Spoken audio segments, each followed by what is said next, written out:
Melissa and Joey is recorded in front of a live studio audience. Lennox, I love the dress. You have great style. Thank me very much. Okay, now on to footwear.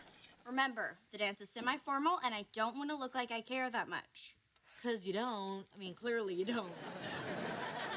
All right, shoes. Do the leg thing. Ready? Retro ironic, hipster badass. Ironic and badass. Why can't women pick out clothes for themselves? Because you can't say, oh my God, you look so cute to yourself. All right, which shoe is more uncomfortable? Combat boot. Combat boot it is. Makes you wonder how soldiers dance. All right, show me sweaters. Oh, I already decided. No. All on your own? I thought you needed 2 keys and a secret passcode to deploy a sweater. This one for at night, and this one for in the morning. In the morning? I thought this dance ends promptly at 11 p.m. Yes, but afterwards, there's an all-night party that lasts, you're not gonna believe this, all night. Doesn't say that on the flyer. All night party. It's right there on the flyer. Yeah. He just missed it. How come I didn't know about this? Well, I guess because I don't love the lecture so much. I don't lecture. I inform. I guide. I instruct. You bore, you bully, you blah. Oh, I need to show you earring options. Did you go to my jewelry box again? Actually, never mind. You know, Burke, sometimes I think you intentionally withhold information from me just to piss me off. I do not do it to piss you off. I do it to make me laugh. Oh, you look so cute in that. I guess you're stuck with me. So you're really okay with Lennox going to this all-night party? Yes, I am. And you're aware that you've basically just given her a blank check to go have sex? Is that what I've done? It doesn't say anything about that on the flyer. It doesn't? Are you sure? I could have sworn I saw that somewhere. Look at that, it's right there. See, you just missed it. It's hard to believe Lennox doesn't want you in her social life. I just want to make sure somebody's on top of this. Yeah, well, don't worry. She and I talk about this stuff all the time. Really? You talked to her about having, that? Yes, we do, because teenagers have sex. Sex, sex, sex, sex, sex, sex, sex. Are you done? Sex. Okay. Done now. Anyway, I know that Lennox is not ready for that. Really? How do you know that? She told me.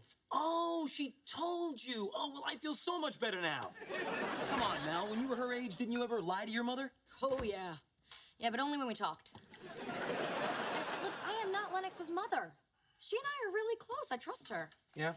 Well, there's someone else in this equation. The guy taking her to the dance, and I don't know if I trust him. You know nothing about him. I know he's a teenage boy. In my mind, that's enough to convict. All right, his name is Brendan Flynn. She's told me all about him. They've been going out for 4 weeks now, and believe me, he's not a bad boy. After years of training, I have highly developed bad boydar. It's my superpower. What do they flash up in the sky for that? Okay, it doesn't stop crime, but it comes in very handy when there's a teenage girl in the house. Hey, guys, I'm going up to my bedroom with Holly and Charlotte. Hey, if you guys are gonna be making a lot of noise up there, shut the door. Got it.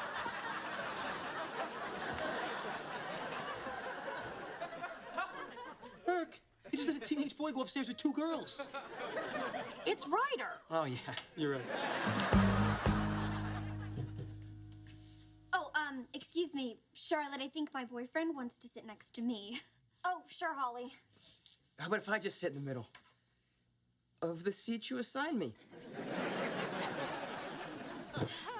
Each study group will make a presentation on the significance of the title of their assigned novel. I already Googled Love Human Bondage.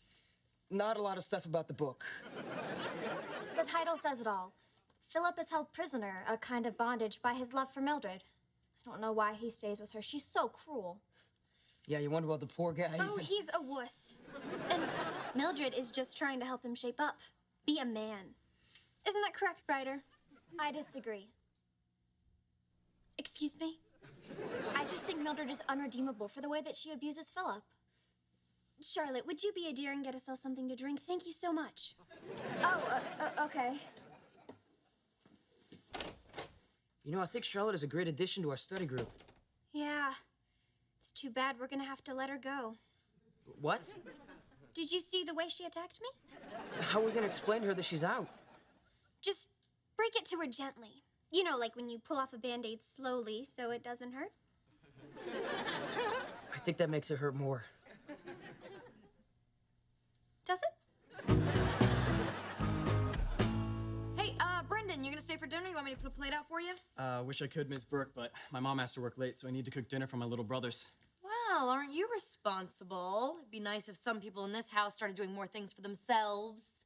Joe, I want dinner! What the hell is that guy? Well, I'll see you tomorrow night. And try not to look too beautiful, okay? It's not fair to the other girls. Oh, shut up.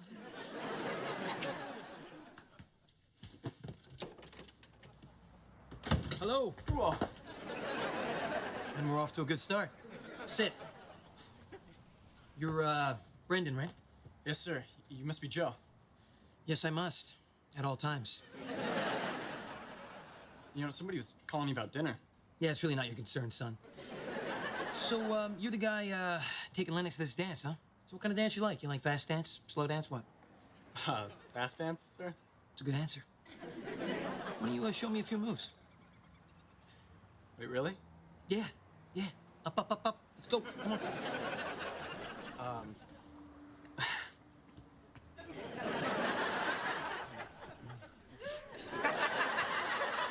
You can sit back down now, thank you. So look, I just want to make sure that, after this all-night party, Lennox is returned to this house in the same condition that she left. Got it? Yes, sir. I think so. No, no, no. No, you don't think, all right? You just do. Or in this case, you don't do. Are we clear? Very clear. Good. Now look, I'm gonna punch you in the face twice. You ready? Okay. Just kidding. I'm not gonna punch you in the face. Well, I may punch you in the face, but why don't you just go home, okay? You should be over there at the meeting. They need you. Look, I got the city controller and the transit leader in the same room together with no sharp objects and a donut sampler. It'll be fine. We're 4 hours away from a strike deadline. Things are getting critical. This is criticaler. Lennox needs lipstick, the semiformals, in a couple of hours, and she's counting on me to bring home the right shade. And if I mess this up, she'll never let me run errands for her again. Fine. What are we looking for? She said she wants the color of bubble gum. Gross, but actually helpful. Crisis averted. So, tell me about the guy she's going with. Oh, Brendan's a sweetheart. Yeah, he's got brown hair, you know, nerdy, cute, very responsible. In fact, he looks a lot like that boy over there. Wait, actually, that is him. The one buying condoms? Uh-huh. He is responsible.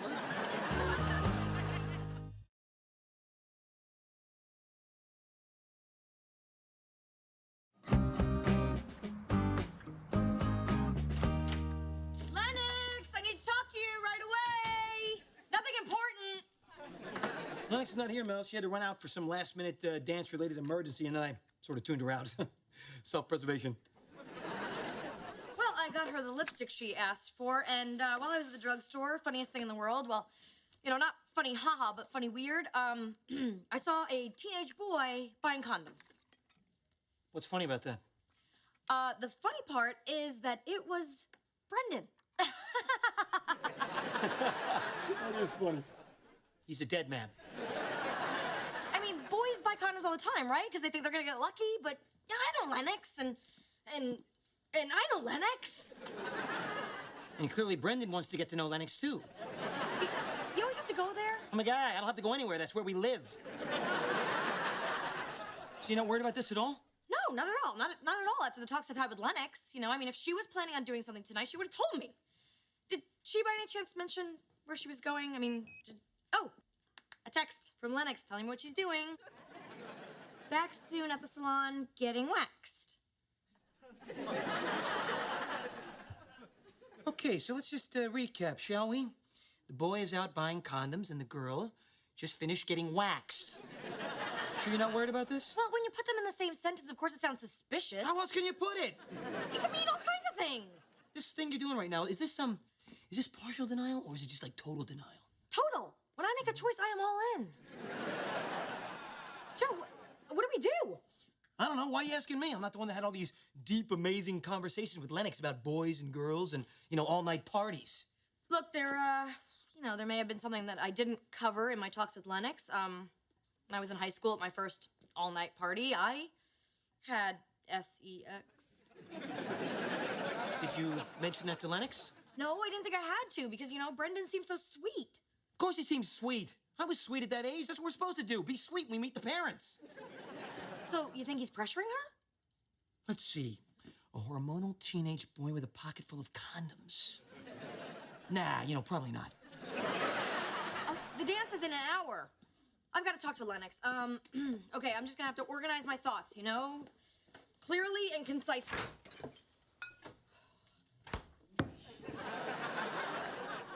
And so you're having a glass of wine? Wine organizes me.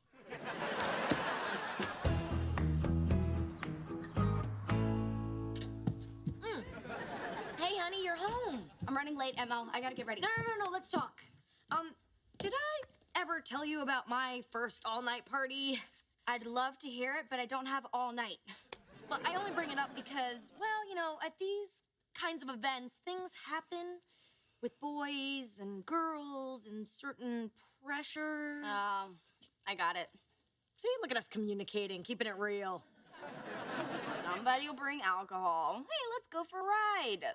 Don't worry. I'm not going to drink, and my friends and I are taking the bus. That's good. That's good. But, okay. Brendan seems like a sweet guy. Oh, he is. Damn! All right. You know what? Just stay here. More to say. Mel, guess who wanted to come over? Dale, Phil. Burke, nice place. This looks like a no-shoe house. No. Please leave them on. So what brings the city controller and union boss to my house so uninvitedly? Please tell me just to use the bathroom. You don't let me use the bathroom. The negotiations broke down, and the only person they'll talk to is you. Oh, man, bad timing. Emma, I gotta get dressed. Don't leave yet. You can stop the strike, Mel. You can be a hero. You could come out of this with a dog park named after you. All right, boys, let's take this into the kitchen. Better get more than a dog park out of this. I think that's why the author has Mildred die in the end, so Philip can find true love. Oh, you're right. That's great. I don't know if you should write that down. What if Holly sees that? She'll know we're working together, won't she? No, it's okay. I'll tell her I come up with it on my own. I've got this whole thing with Holly under control. Oh my God, Ryder! Are you two studying? No, we were making out. Yeah, with our tongues and everything. You were not. These books are warm. And are those notes? Charlotte, I'd like to speak to my boyfriend in private. No, Holly, I'd like to speak with you in private.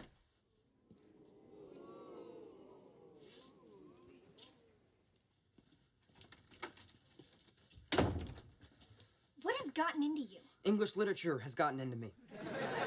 I thought we both agreed she was out. No, one of us agreed.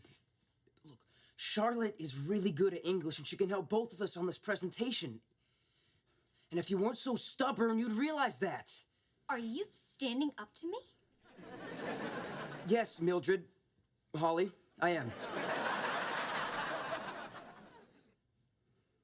Well, fine. I suppose your grades could be better.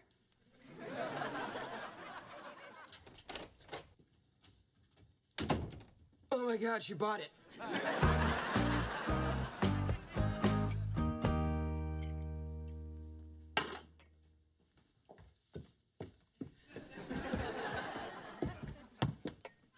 What do you think?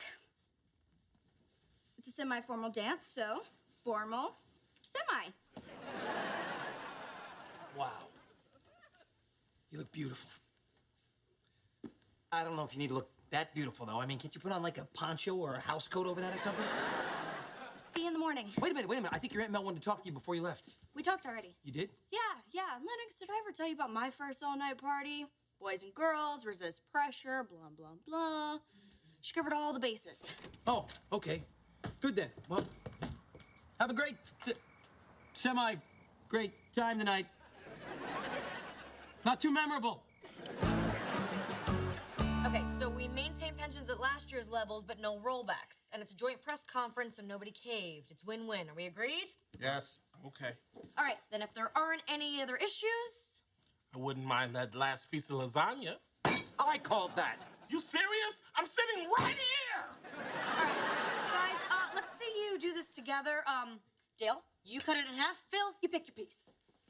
You're amazing. You're the King Solomon of pasta. Stephanie, you think you can handle the rest of this? You can count on me. I've dealt with these types before. No, I just meant run the dishwasher. There's like a million buttons on that thing. Oh, I'm snuffing out fires left and right. Next up, Lennox! She already left for the dance, Mel. What, but we didn't get to finish our talk. Yeah, you did. She said you went on forever. It sounded like you. No, I did not. I barely got started. Wait a minute. So you didn't say anything to her about Brendan and his little pocket full of fun? No, and now it's too late. You know, I can't go to the dance or the party and embarrass her. That's something a mom would do. She'd hate me forever. Yeah, well, we can't have that. I'll go. Whoa, Joe, what are you planning to do? I don't know. Take him shoe shopping? What do you think? Joe, come here. Sit down. All right. You know, when you tell a teenager not to do something, she does the opposite, often on her parents' bed, and then again in the pool house. I'm just guessing. So that's your plan? Just sit here and do nothing then? No. Sit here and do nothing until we think of something. Where's my glass?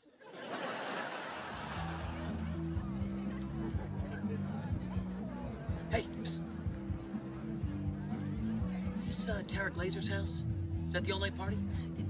Are you the cops? No, not the cops. Yeah, that's the house.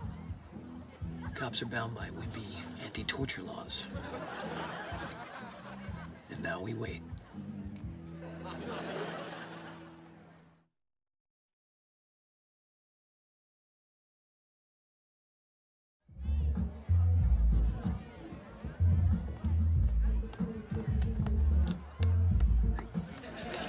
You know what everyone in there is saying? Your nanny's outside. Did you bring your binky? Joe, what are you doing here? Nothing. Just making sure that Brendan knows that I'm out here. You know, an arm's length away. Or in his case, maybe a broken arm's length away. What do you think is going on here? Look, earlier this afternoon, several eyewitnesses saw Brendan in a drugstore making an adult purchase. Hey, Lennox, is it nap time? Can we talk about this in the car? Yeah, that's why I brought it.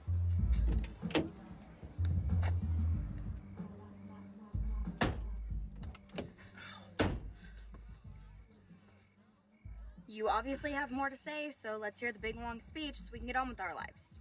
Okay. Don't have sex. You gonna get to the point? I'm just trying to look out for you here, okay? And I don't think that Brendan is. You see, us guys, we just go like on impulse. You know, we just get a thought, we plow right through without even thinking about things. You mean like you showing up here? I'm a grown-up. I don't need to think. Joe, why are you doing this? Because I'm concerned and a little worried. About what? Nothing was gonna happen tonight. How do you know? Because I decided. It's not about what Brendan wants. It's about what I want. Girls have that power, you know. Wow. I mean, you know, I always knew that they did. I just didn't realize that you knew that, although I'm happy to hear that you do. Look, Brendan's a nice kid, but, you know, he's a boy. He can be managed. Managed? I like that. You know, your aunt probably would have done a lot better job at this than I'm doing. In fact, she would kill me if she knew I was here right now.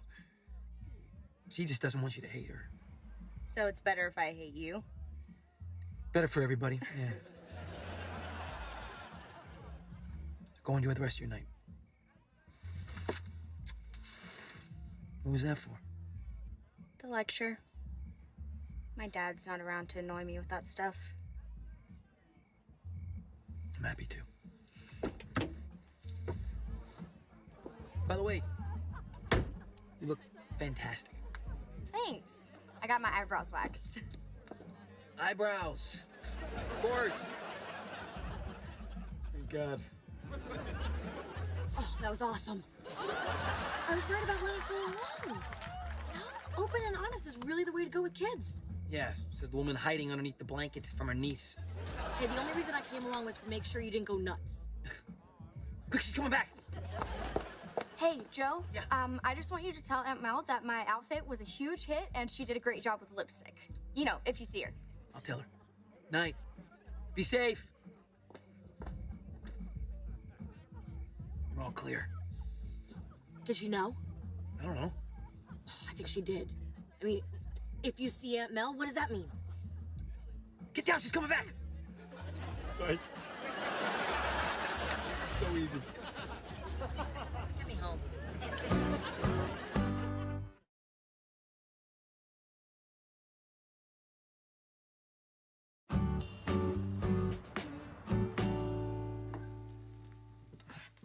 Oh, do we have any aspirin or morphine or something? My back is killing me from being all scrunched up hiding in the back seat.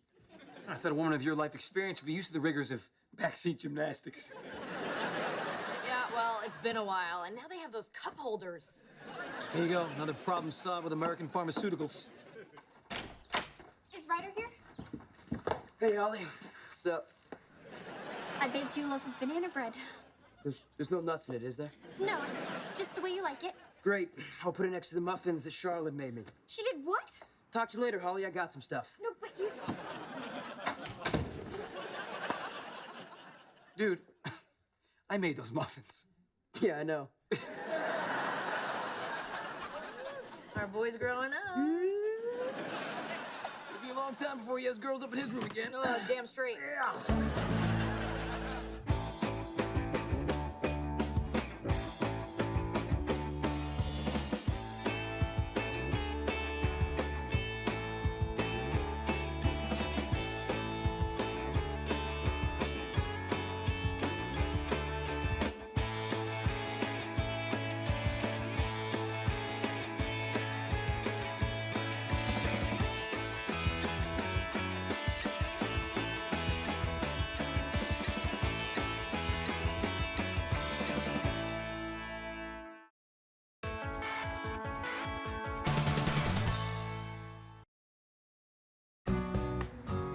Melissa and Joey is recorded in front of a live studio audience. Aw, Ryder, you're crying. And you said you didn't like Sandra Bullock. No, I'm not crying. It's a drip from the ceiling. Honey, it's all right for a young man to express his emotions in front of his aunt. You know what? Sit here, in the sad seat. I don't know what that's gonna prove. Hey, holy crap! The ceiling's dripping. Where's that coming from? That leak. Just a guess. You guys want me to Google a plumber? No. If I call a plumber, Joe's gonna get bent out of shape. You know, Burke is just a little drip. What, are you gonna call some slob with a truck and a hairy crack? Burke, let me do it. Save you money, better job, no crack. Everybody's happy. Not bad, Len. But, you know, you gotta be more smug. I'll work on that. Hey. Joe, hey, remember that little leak behind the tub that you said was nothing? Well, now it's something. Can we call a guy? Well, call a guy. You got a guy right here, all right? I'll save you money. I'll do the job. Look great doing it. Everybody's happy. I can never be that smug. So I guess you're wondering why I'm all dressed up? Could you sense our interest by the way we didn't ask? And I'm sure you're intrigued as to all the secret phone calls I've been getting lately and why I've been acting so mysterious. We thought it was just another one of those women you're ashamed of. No, I actually just came from a meeting with Judge Reuben Biddle. He's the guy who's overseeing the bankruptcy and the general wreckage of Scanlon Financial. Joe, if I close my eyes during this story, trust me, I'm still listening. Well, now it can be revealed. Some of the lost money has been found in overseas accounts. $50 million worth. So it's in the briefcase? Yeah. It's all right here, buddy. In quarters. No. Look, the point is that legitimate stockholders of Scanlon Financial are entitled to a percentage of the proceeds. How much? Well, after taxes, it's really just a percentage of a percentage. So How much? $167,000. Wow, that's huge. Now you can date less shameful girls. Life-changing money. Yeah. Hey, that's great news, you know? Nothing bad about that. Yay. It's all good, it's okay, it's all right, as far as I can see, it's all good, it's okay, it's all right, I guess you're stuck with me. Here you go, America. Joseph P. Longo's famous 4-layer lasagna, extra crispy on the edges, as always. I'm gonna miss this lasagna. Miss it. It's right here in front of you. Yeah, but for how long, Joe? How long? Until you eat it. Ryder, just because Joe's getting this incredible amount of money doesn't mean things are necessarily going to change around here, right, Joe? Yeah, why would anything be different? I can think of 167,000 reasons why. All right, you guys, come on. Let's not get ahead of ourselves and imagine wild scenarios based on nothing. We'll never see Joe again. Really? How can you be sure? Because he's gonna quit. I mean, that's what I'd do. I wouldn't want to work for me. Would you want to work for me? Yes. I wouldn't stop working for you no matter how much you paid me. Go ahead, give me a raise. See if I quit. I knew this day would come, and here it is. The day. He'll be gone in a month. I know it. You know, Joe No, always... no. No more Joe talk. All right, this is a Joe-free zone. From now on, city business only. Fine. The mayor's office called to find out if you... I know Joe is hard to handle, but that's part of his semi-charm, you know? The whole house has really become, you know, semi-fond of him. Well, of course. Because aren't houses deep inside just women with feelings and needs and doors? My point is, how am I gonna find somebody like Joe? I mean, well, somebody who's that good with the kids. That's my main concern. Uh-huh. So, if he's not working for you or living with you, do you think he might ask you out? What? Where do you get these ideas? No. No. I mean, no. Look, he's not even here and he's getting on my nerves. This is just like Joe. Okay, shifting back to what the people pay us for. The mayor's gala is in a month, and the invitation is for Mel Burke +1, and security needs to know as soon as possible. Who's your +1? A month from now? Hey there, Joe. Hey, Mel, we need to talk. Talk? Yeah, about the living situation. You know, it's been sort of going on since I moved in underneath the surface. There's no real easy way to say this, but the showers you're taking are way too long. Showers? Yeah, it's an old house with old pipes, you know, really can't handle that kind of use. Short showers, right. I went to camp. I got it. All right, so plumbing problem solved. Good, good. Now let's talk about you and me. You and me? Like me and you? Yeah, you know, about me receiving all this money and how you're gonna get along without me. Yeah, well, I think I'll manage somehow. Okay, well, good. I just want to let you know I want to help you find my replacement. Shouldn't take longer than like 2 weeks. Oh, so wait, you'll be gone in 2 weeks? That's pretty fast. Well, you know, if I'm not working here, I don't want to be taking up your basement. As awesome as it is. Well, besides, I talked to a buddy of mine. He says there's an open apartment in his building. Oh, well, then you should take a look at it. Yeah, you're right. I probably should. I did. Oh, you did already? Well, that's great. So how was it? It's nice, you know, above ground. You know how cool it is to be able to look out your window and not see ankles? Because I'd forgotten. That sounds like you made a decision. Well, you know, things are changing. No reason to drag it out, right? I guess not. Listen, I was wondering, you know, there's this mayor's annual gala next month, and I have to bring a date, and, you know, it'd be awkward to go with my nanny, but in a month, you'll be my nothing. Or you could be my +1. Whoa. It's been a long time since I've said that. No, but seriously. Whoa. You know what? Forget it. I'll just find another +1. No, wait a minute. No, let's do it. I mean, you know, because I've been thinking about going out to the mayor's gala, you know, because they had it last year. It is annual.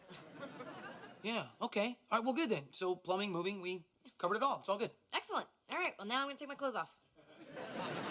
And change like I do every day.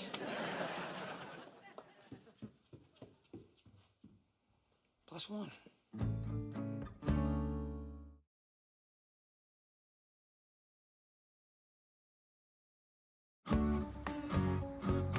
All right, smile for me. There we go. So I'm taking pictures of all the nanny candidates, you know, and then the finalists be put through a little, you know, database law enforcement background check. Make sure you don't have any overdue library books or, you know, killed the guy. Got it. Well, I hope you have an open mind, because a guy can do a nanny job just as good as a woman can. I know, man. You'd be replacing me. Then you know how tough it is for people like us. No, I'm not anything like you. As a matter of fact, I just fell into this gig. I was actually a big power broker at a huge financial firm, had a corner office, secretary, the whole thing, till my life blew up. This was the only job I could get, so, you know, you take what you get and you try to make the best of it. I'm sorry, I'm supposed to be interviewing you here, right? Do you have any questions for me? Yeah, if you're not the boss, who's the boss? Actually, she is. At least she thinks she is. I mean, you know, this is her house, but she's really just more of a figurehead. She's not really here that much either, so it involves more than just taking care of the kids. So what's she like to work for? You know, she's okay. I mean, because you're living here, you sort of get drawn into everything, you know, and she likes to share a lot, so, you know, things get kind of involved. Huh. Been there. Call some of my references very satisfied. I had this one woman who kept me around 6 months after the kid left for college. That got pretty involved. Okay, you know what? You are, shockingly gross. Tell you what, buddy, why don't you take your resume and your references and we'll find you a nice street corner, okay? See who drives by, all right? Keep the room for both of us. Yeah, not in this house, pal. So, who was that? A pig with, dimples. I don't like any of the people in that pile. Well, there's not gonna be anybody like you. We've trained you. You've trained me? Do you have any idea what you were like before? We put a lot of work into you. And all for nothing. Well, it's not like I'm just gonna disappear. Aunt Mel said you found an apartment. I mean, why would you come back here once you move? Lots of reasons. You know, I gotta see Ryder's soccer games, and, you know, I gotta scare the pudding out all the little nerds that come here to ask you out. Think I'd miss out on that kind of stuff? Well, what about Aunt Mel? Do you think you'll see her? Yeah, I mean, sure, I hope to. You know, if not just to help her out with her taxes like I did last year.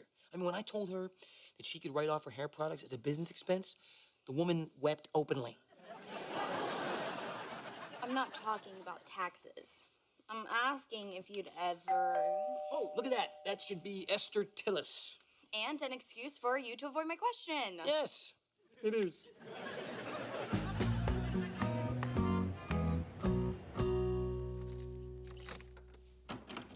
All right, here we are. Wow. Joe Longo's bachelor pad. I feel honored to be the first single woman to cross the threshold. Yeah, actually, you weren't. Oh? No, the broker yesterday was, in fact, single and interested. And on the plus side of 70. So you're gonna see her again? Yeah, I'm taking her out for dinner tomorrow night at 3:30. This building have any lights? Of course it's got lights.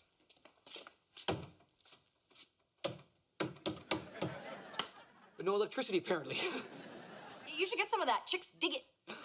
All right, I'll put it on the top of my list. What's in this box? Smells like Chinese food from that place near your office. Hey, it's Chinese food from that place near your office.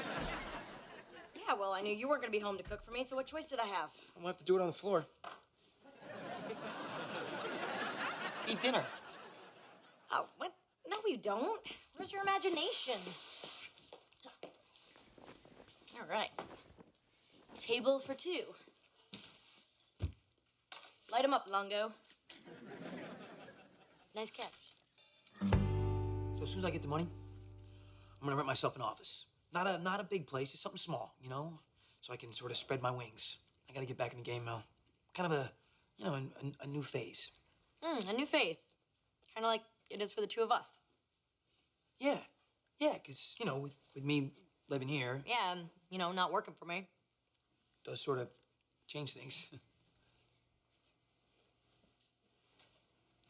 You sure this is Joe's apartment? Yeah, it's the right place. Hey, come on in, guys. Why don't you turn on some lights? Because there's no electricity. Maybe you just need to flip a breaker. Ryder, if it was that easy, don't you think I already would have done that? Hey, Ryder, looks like they were having a nice meal, you know, just the two of them. Let's go home. No, but we gotta tell Aunt Mel about our new couch. What new couch? The one we signed for. It's sitting in our living room.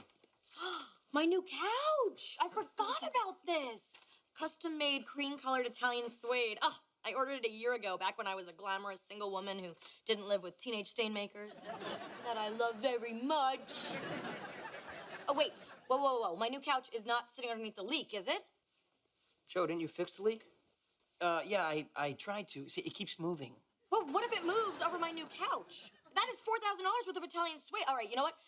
We might have to run a few red lights, but this is a fancy couch emergency. I'm sorry, Joe. No, it's okay. We can just, pick this up later. Okay, bye. What the hell was that? What, I was just saying goodbye. Don't make a big deal. What the hell was that?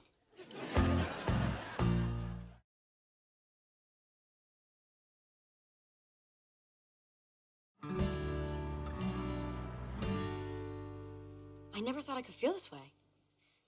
I love him so much. I can't imagine the house without him. Aunt Mo, it's just a couch. She doesn't mean that, Couchy. Hey, Mel, I was slicing a bagel and I cut my finger. It's bleeding. Whoa, whoa, whoa, get the hell away from my couch. Do you have any Band-Aids? Yeah, and you're gonna need them all if you don't back the hell away. Come on. No fruit juice.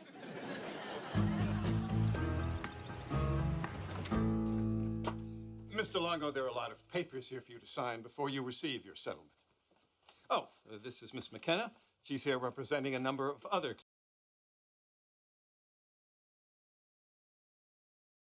claimants. It is actually a little more than we thought. I know that comes as a blow to you. I'll find a way to bounce back, Your Honor. Oh, one thing before you take a bath in all your new money. On behalf of my clients, many of whom are living in their cars, I couldn't help but notice the oddness of your address. What's odd about it? It's the same address where Lennox and Ryder Scanlon live. Yeah. Yeah, that's actually a funny coincidence. Coincidence? Yes, coincidence, when two unrelated things happen at the same time.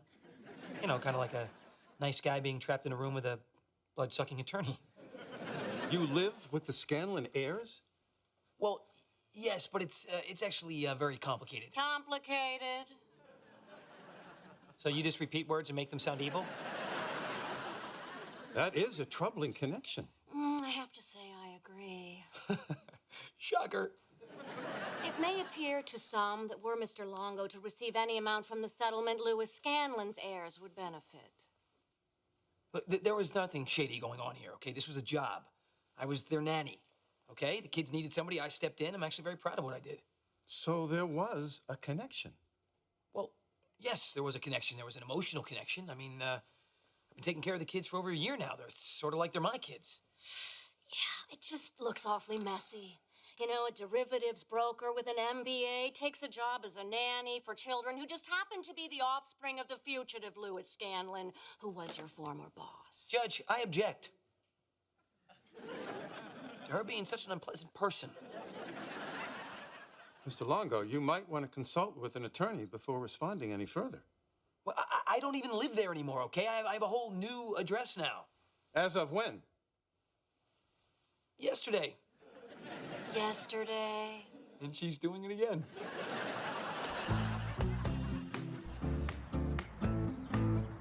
Thanks so much. I'm sure you're a great nanny. All right, we'll call you. Hate them all. They're horrible people, especially the big one with the mustache. Aw, she reminded me the most of Joe. Couldn't we get some young woman from, like, Sweden? I mean, how much would that cost? That could kick in some of my college money. I'm hungry. What's for dinner? Oh, you're asking me? I don't know. Go dig around in the freezer until you find something. Hey, do not touch my lasagna. That is a piece of history. Ugh, this must be Mrs. Campanetta. I hate her already. Hey. You rang the doorbell? It's polite. I don't live here anymore. And to that point, did you find somebody to fill my position yet? Nope. No, there are still a few creepy strangers I haven't invited into my home yet. Okay. So I just got to have a meeting with the judge, and it appears that my settlement is going to be a little less than I originally thought. How much less? Well, it's still going to be 6 figures. But they're all zeros. But that's your money. That's not fair. What happened? Apparently, they didn't like the fact that I lived here with Lennox and Ryder. They thought that made us some sort of a family. Okay, so you lost the entire settlement because you lived here? Because I hired you? Yep. No one else was going to, though. So look, if the job is still open... You mean you would Well, look, I have a ton of references, okay? And a lot of experience dealing with you. That's true. So if nobody's jumped on this yet, would you like me to go to the kitchen and make us some dinner? Oh, good Lord, yes. Okay. Hey, look at this. The cream-colored dream couch, huh? Yes, it is. Wow. It's a lot bigger than I thought. You sure it's not too big for this space? I love it. Okay, it's your house. Hey, Joe, now that you're back to being the nanny, you know, it might be kind of awkward for us to go to the... Oh, the annual mayor's gala thing. Yeah, you're probably right. I mean, now that we're back to having a working relationship, it probably would be inappropriate. Hey, Red Bucket is out again. I promise you I'm gonna fix that leak tomorrow, okay? Oh, no need. I hired a plumbing contractor. Why? Why would you do that? He says it's extensive water damage. It could be in all the walls. Yeah, sure. Yeah, the sky is falling. Extensive damage to your wallet. Come here, I'll show you this leak. It's like this big. There's a little crack right behind the tub. Come on. Whoa. What's that noise? It sounded like cracking. Yeah. Hey, you know what? I have to say, you were absolutely right. I mean, from up here, couch looks perfect. It's almost like it was made for the space.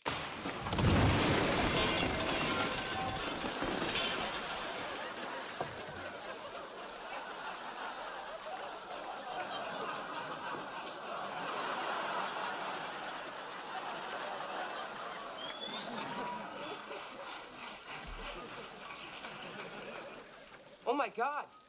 Joe, you're back. Yes, I am. What's up, guys? Ouchie! Ouchie! You know what, Mel? A little club soda, that'll come right out. Are you out of your mind? My house is ruined! Hey, relax. I lost more than you did today. Well, this is not a contest. And if it was, I win. Hey, guys, the kitchen's still okay. You know, people gotta eat. Cool. Let's go make some food.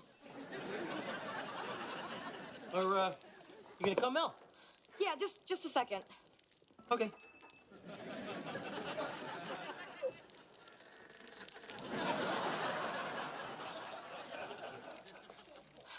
We're good.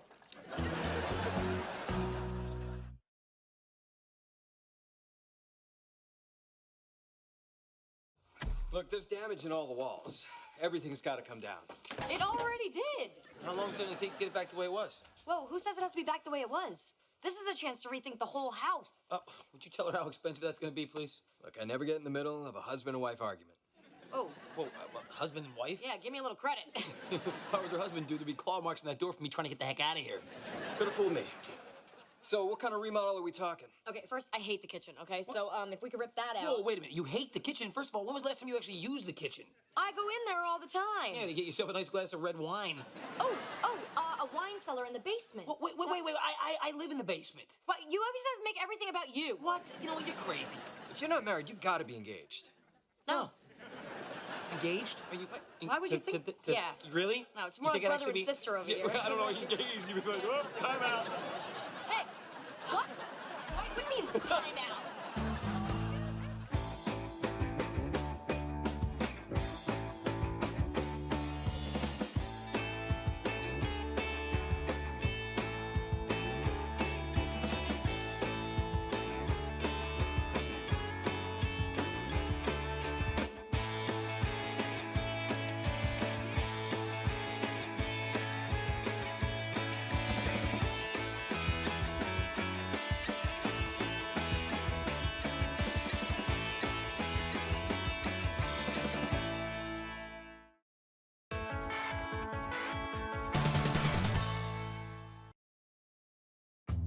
Melissa and Joey is recorded in front of a live studio audience. Joe, where are my shoes? Box in the corner marked Mel's crap I keep tripping over. My babies. Oh, these should be in a box marked things I like better than you. And it'll be a really big box. It's all right. You can take it all out on me. I can handle it. I got thick skin. It's currently covered in 3 months of drywall dust. Hey, yeah, I'm still getting dressed. I'll be on my way in 10 minutes. What, the reporters are leaving? Well, tell them to wait. I don't know, throw donuts at them. Not the crawlers, though. Sure, I don't mind holding. Here, Ryder, you hold. No, I have to go to the bathroom. Multitask. Fine. I can hold both. Where was I? Oh, yes, annoyed with you. It's a renovation. You know, there are always minor inconveniences. Yeah, minor to the person who's not here all day long. Not so minor to the guy who has to unplug the coffee maker in order to hook up the microwave. Not so minor to the guy who has to breathe in paint fumes all day long, not to mention whatever's coming out of that porta potty in the backyard. But, you know, what do you care? I mean, you spend all day in a nice air-conditioned office, giving out keys to the city, you know, banging on your, gavel. You have no idea what I do you? No, not a clue. Joe, you're forgetting what's most important about all this. I am finally getting my dream house. Except you're in it. Besides, we're over the hump. No, I think we're all still getting humped. Yeah, I wish that there was more cereal.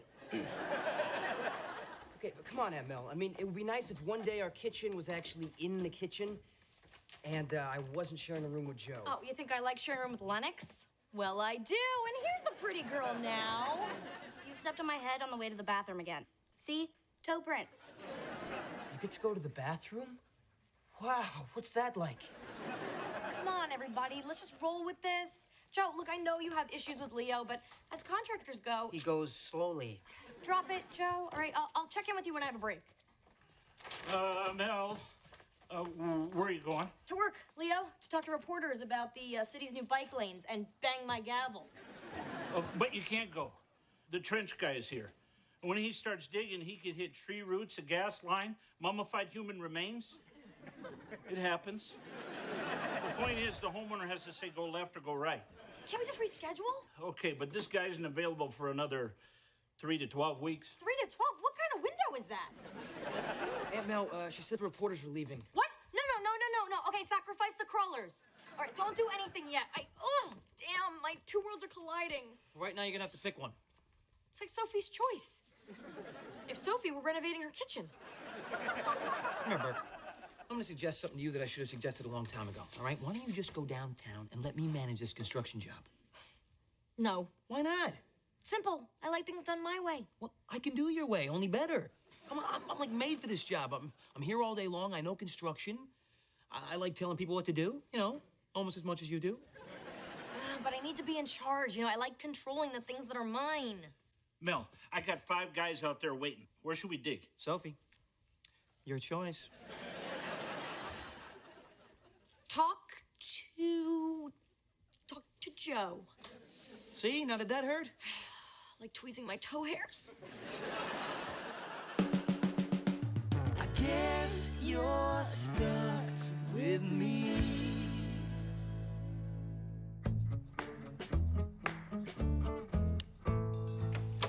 I am a city council goddess.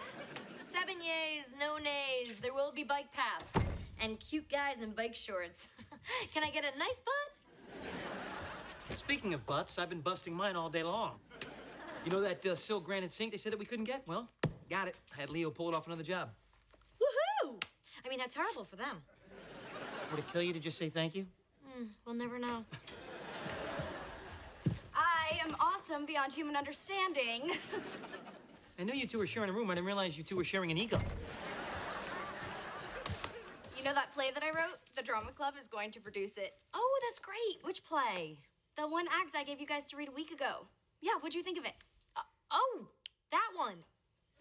It's so good. I mean, it's like amazing how you got all of that play into that one little act.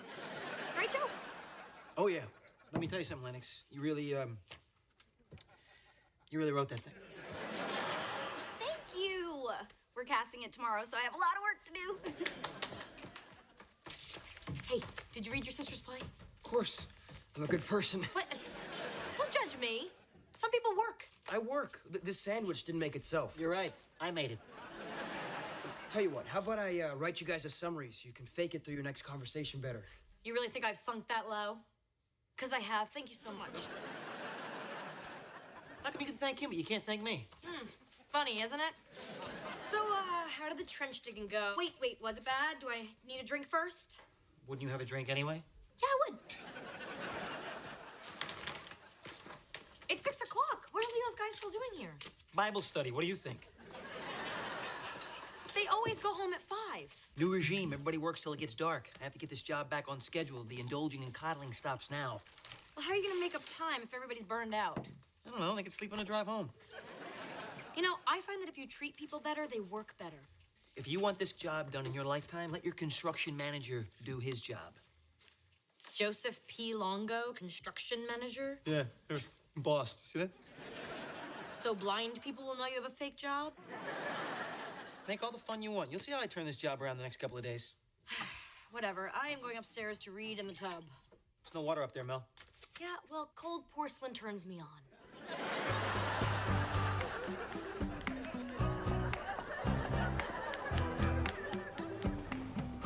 Hey, Joe, you got a minute? Yeah, sure. What's up, Leo? Yeah, can you give these to Mel? Copper prices are way up, so the plumbing bid's going to be 15% more. She just needs to initial the price increase. I can do that for you.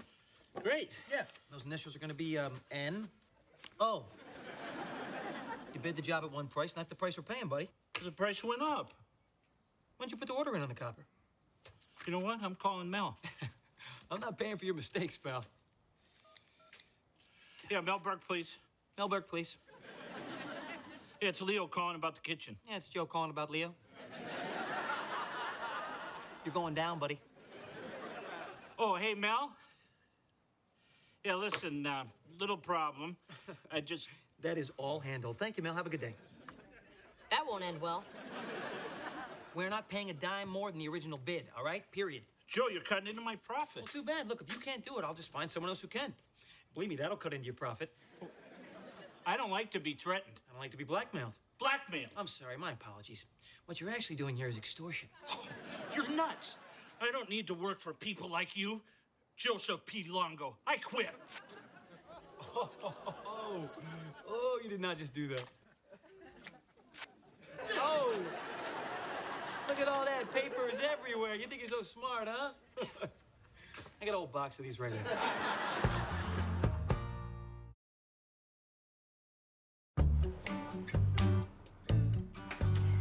Hey, guys. Auntie's home. Where have you been? I need to vent. You know, I've already enjoyed today's vent, so I'm gonna head upstairs. No. You're my witness. You have to validate how terribly I've been treated. Okay, hit me with your drama stick. She just... Yeah, I'll translate. Her play got censored by the principal. Oh, so she cut a few things? She cut the entire play. Ah, it's a big cut. Yeah, and now we can't perform it for totally arbitrary reasons. Oh, but your play's so sweet. I mean, especially, you know, the part where... The power mad principal gets torn apart by wolves? Yes! What? You wrote that? Damn straight. Thanks for reading it. Okay, tell me what else is in there. Give me the bullet points. So an evil high school principal imprisons her students and cuts out their tongues. And then one day, she suddenly realizes her entire career has been spent silencing the voices of the innocent. In revulsion at what she's done, she wanders off into the woods and... The wolves rip her limb from limb and she bleeds like a fire hydrant. But that's my favorite part. So you fed your principal to the wild animals? Allegorically. Sweetie, you can't write stuff like that. I have to. I can't just watch while Principal Lent turns the school into a police state. She instituted random locker searches, and don't get me started about the open-toe shoe ban. Lennox, as much as I support the right to bare toes, I can't support you on this one. What happened to my cool Aunt Mel? Cool Aunt Mel doesn't want to see you get expelled. Lon can't let you perform something like that at school. It's disrespectful. Well, yeah. Look, I want you to go to college, you know? So you're not living here the rest of your life, as delightful as you are. Whoa, Joe's really cracking the whip. Those guys are here late. Oh, no, there's no guys. It's just Joe. Just Joe?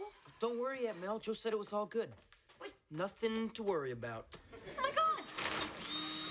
Joe? Oh, hey, Mel, does this cabinet look level to you? Joe, isn't that something Leo, the contractor, should be doing? Yeah, but he got called away on personal business. Oh, and he took his tools and his sawhorses and his guys? I guess, yeah. Yeah, so, what is this personal business that Leo got called away to do? I would categorize it as a pissy fit. What did you do to him? What did I do to him? Why do you assume I did something to him? Why do you assume that Leo did something to me, which, by the way, he did? All right, I'm along for the ride. What did Leo do? He tried to charge us 15% more for the copper. That's what he tried to do. And I said, no way. And, you know, then some words were exchanged, and He took his stuff and he left. But go back to the words were exchanged part and break that down a little better for me. He's gonna claim that he quit. He quit? No, it's just posturing. You don't have a lot of experience with these high-level negotiations, do you? Only every day. Oh, yeah, you're right. The gavel stuff, right, yeah. Don't worry, he's coming back, okay? Yeah. Well, how do you know? I mean, what if he never comes back? I'm gonna spend the rest of my life bathing in dry tubs surrounded by cats. We don't have any cats. Yeah, well, once I find out we don't have any walls, they'll be here. Will you relax? Look, what these guys do is not rocket science, okay? You know what I've done today all by myself? Hung up 3 cabinets, tiled the shower upstairs, and I stained all the floors up there, too. Really? You? Yeah. Stop gushing. You're welcome. By the way, the floors up there, they look beautiful. You're gonna love it. Don't anyone go upstairs. There's like this glue all over the floor and it won't let go of your shoes. Well, that's not supposed to happen. It's wood stain, dude. It dries in just, 72 hours. But, so we can't go upstairs the rest of the week? That's great, Joe, because, you know, I can wear this skirt for 3 days. It's designed to go from work to sleep to sleep to work to work to sleep to sleep to work. The floors upstairs are all sticky. Yeah. Isn't it amazing what Joe's been able to accomplish in just one day?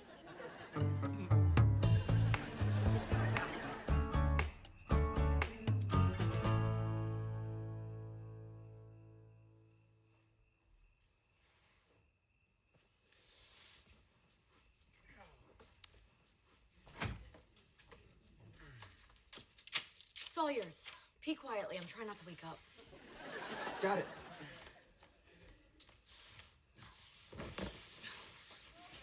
Jeez, Lennox, give me some of the blanket.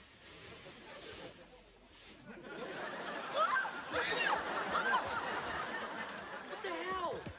I touched Peck! What are you doing in my bed, Burke, besides feeling me up? Cringing? Can someone turn on a light? Burke, how long have you been in this bed with me? I need to know. Long enough to be traumatized, about 2 seconds. Hey, everybody's awake. Yeah, how could anyone sleep? I was sleeping just fine until the night groper came in here. I might actually need a support group now. It was an accident. All right, you know what? I'm gonna go sleep in a park where it's safer. Oh, calm down, please. I am calm. I am very calm for someone whose beautiful home renovation was wrecked in one day by Joseph P. Longo, construction. These things are all over the place. Can't we just get Leo back? Yeah, just apologize. You know, tell him we made a mistake. I'm gonna call him in the morning. No, you cannot do that. We'll lose every advantage that we have. What the hell kind of advantage do we have? Yeah, we're sleeping on old air mattresses from the garage that smell like skunk pee. Oh, that's what that is? Okay, look, you know what? Everybody just relax here, okay? Look, we are at a very critical point in the negotiations. We have to stay unified. Remember, we all have a common enemy. Not me, Leo.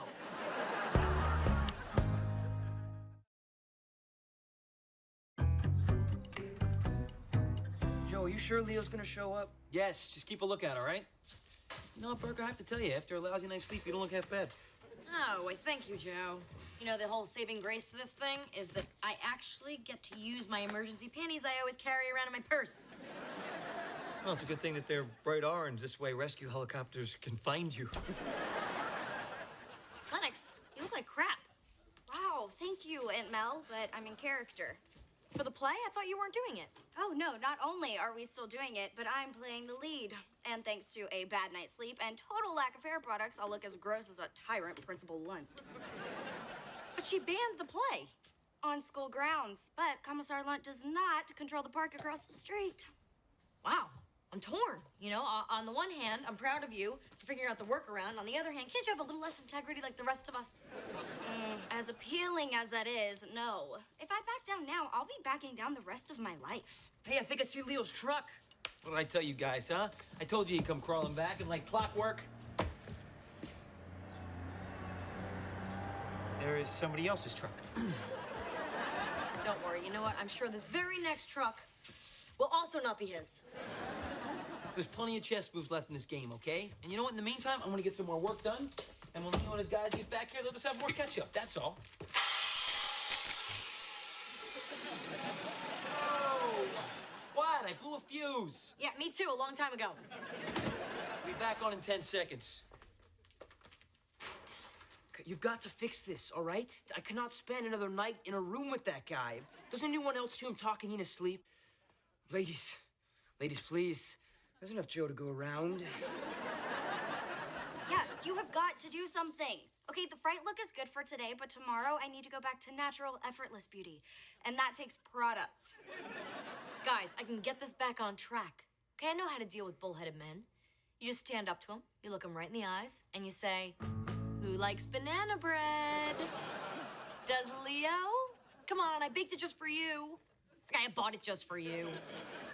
Oh, please come back to the job, Leo. Please, please, please, please, please, please, please, please, please, please." Oh, Mel, I like you a lot, but business is business and costs are costs. Oh, well, look what is underneath the bread. A check. Check with some banana grease on it, but you know how you get that out? By cashing it. Look, and nobody has to know about this except you and me. But next time, order the copper before you start the job. Okay, but I still got to work with Joe, right? No, there is no Joe. Forget Joe. He's leaving? No, he's incredibly valuable with the kids and other areas of my life, and I would never do anything to undermine his authority. But just nod at whatever the hell he says and then call me. How is that not undermining his authority? It's not undermining. It is just creating a separate, secret line of authority that leads from you to me. You grew up in politics. I did.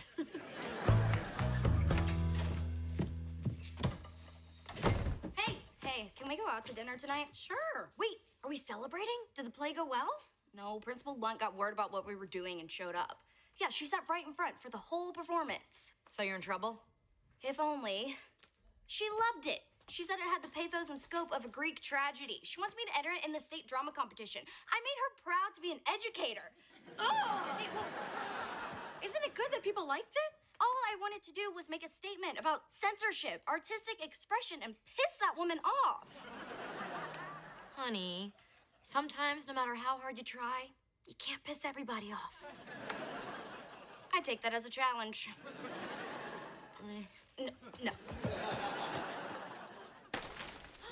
Leo's back! Joe, look, Leo's back. Yeah, I know. He showed up a couple hours ago. Who would have ever predicted that? Hey, Mel, I got the new faucets out in my truck. I'll show them to you. Oh, great. Thank you, Leo. Thank you very much. You know what else is amazing? That 15% on the copper bid? Yeah, magically gone. Poof. Wow, that is great news and totally unexpected. Oh, it was expected. Maybe not by you, but I sure saw it coming. See, Mel, this is how negotiations work. You know, guys like this will work you and work you and work you until you finally push back and you say, you know what? That's it. That's enough. Stop. Yeah, they work you, huh? Yeah. See, you believe that if you coddle somebody like that, he's going to jump through hoops for you. World doesn't work that way, all right? So in the future, you know, when I suggest something that you might not at first agree with, maybe, you know, just maybe you want to think All right, about it. Shut it. The only reason he's back is because of the extra money. He told you that I paid him. I cannot believe he would do that. You paid him? Of course I did, yeah. Wait a minute. You were talking about you paid him too? Well, why do you think he showed up? Because of the $500 I gave him. 500? I gave him a check for $5,000. $5,000? I wonder why he's been smiling all afternoon. Wait. Okay, what time were you at his office? Like 2:30. Yeah, I was there like 2. Oh, I just missed you. Oh, hey. Look at that. Next time we sneak around behind each other's backs, we should carpool. Well, next time we sneak around, you should leave it to me and I'll save you money. The only reason he liked your $500 is because he already had my $5,000 in his pocket. I seriously doubt that. You know what? You're absolutely right. That's probably true. Oh, by the way, you know how it was going to take like months and months to get that 6-burner stove? Well, the appliance guy called today and said they had a 4-burner with a griddle in stock, so I ordered it. Joe, wait, you should never do that. Pancakes. Oh, good call. Yeah, I know. It was. Yeah, thank you, Joe. That's smart. You know, but I really appreciate you doing that. All right. Well, you're welcome. And you know what? I appreciate you going over there and straightening everything out with Leo. You know, well, with us, with everything, really. You know, it's the least I could do after putting everyone through this renovation, mostly you. Yeah.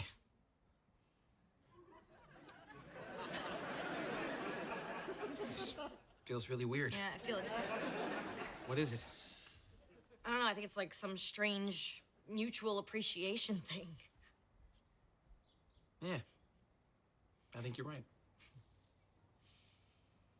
I don't like it. I'm gonna get some air.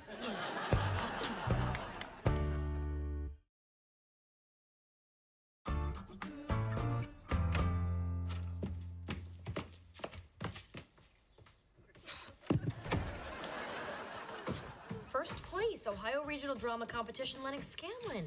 Yeah, the principal made an announcement about it today at the assembly. She called Lennox up and, hugged her in front of everybody. Poor girl. All she wanted to do was torment her principal and create trouble. I love her for just trying.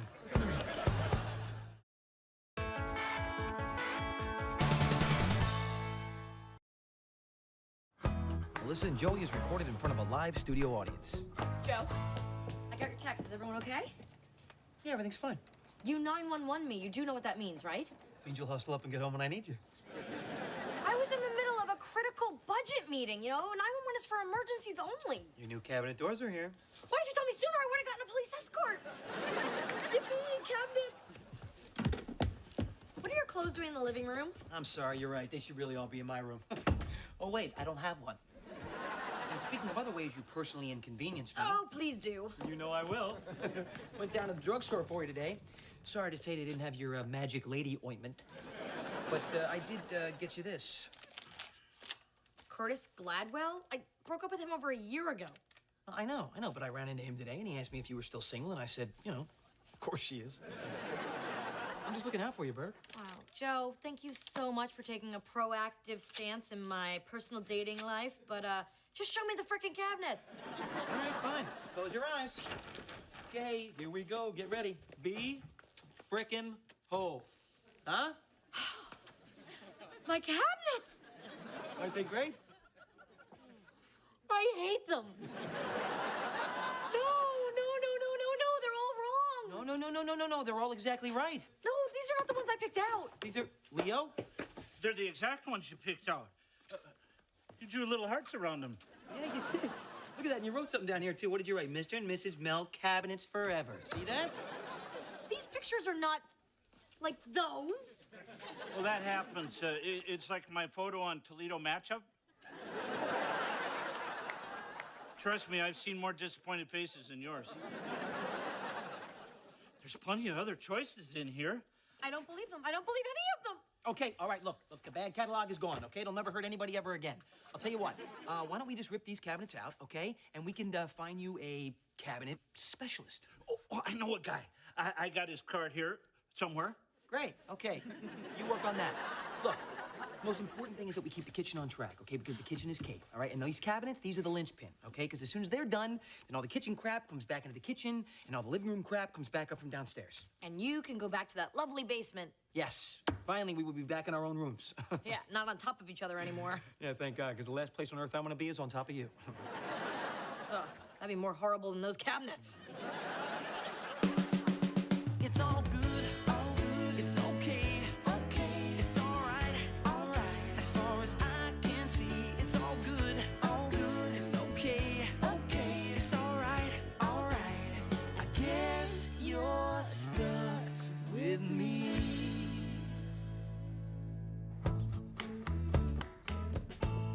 Hey, Rumi, you look cheery and bright this morning, so I guess the floor is not hurting your back anymore? No, I actually started using that little massager that you keep by your bed. Oh? Oh, that is exactly what that's for. Yeah, well, I feel like I haven't slept in forever. I mean, Joe gets up at 5 a.m. and does his 500 push-ups. I'm sure he doesn't do 500. Oh, yes, he does. And he counts them out in Italian. Don't worry, you'll have your own room again very soon. Here, have some coffee. It's like cheerleaders in your brain. Chug it, Ryder. I have to get to school early. I have a stupid meeting with the stupid spirit committee that the stupid vice principal put me on. Wow, that's a lot of stupid to be in charge of. This is punishment. I don't want to serve on some rah-rah student government committee with a bunch of good-looking, popular kids. Wow, I'm sure they're super stoked about working with you. For the record, there is nothing wrong with good-looking people in government. Government can be fiscally sound and adorable. It'll be all the usual suspects. You know, the suck-up kids who are Facebook friends with the principal. Look, Lennox, you know how you're always trying to change the world for the better? Well, you know, this committee could be your city bus that pulls your skateboard of self-righteousness through the congested streets of high school apathy. Well, this is why I have speechwriters. Hey, Burke, the one-man cabinet SWAT team has arrived. Come on in here and meet them. Jules, hey, I want you to meet the lady of the house here, and I use the term house loosely. Mel Burke, meet Jules D. Sawyer. This house is going to be a beaut. It's got great bones.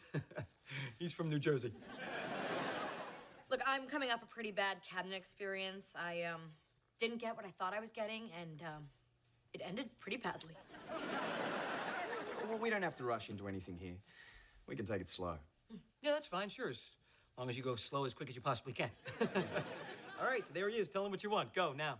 Okay, well, I'd like something contemporary, but, still classics. I want the cabinets to look... Oh, don't tell me how they should look.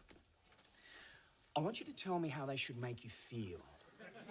How they make me feel? Well, I bet there's an emotional memory. Sometime you were in a kitchen that spoke to you. Psst. Hey, Mel. I really like your cans. Soup. I'm sorry, I don't mean to disrespect your whole process.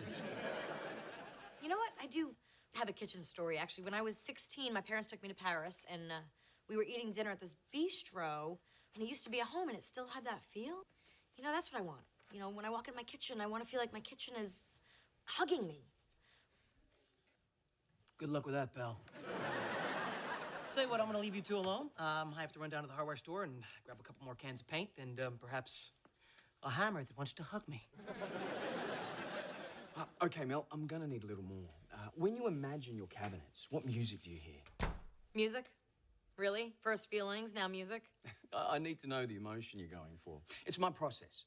Just go with me for a minute. Well, I could tell you what the wood looks like or describe the grain or the finish, but you honestly expect me to tell you what song I think my cabinets are singing?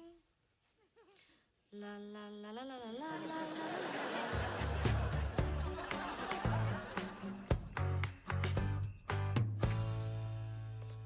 Hey, Jules, what are you still doing here?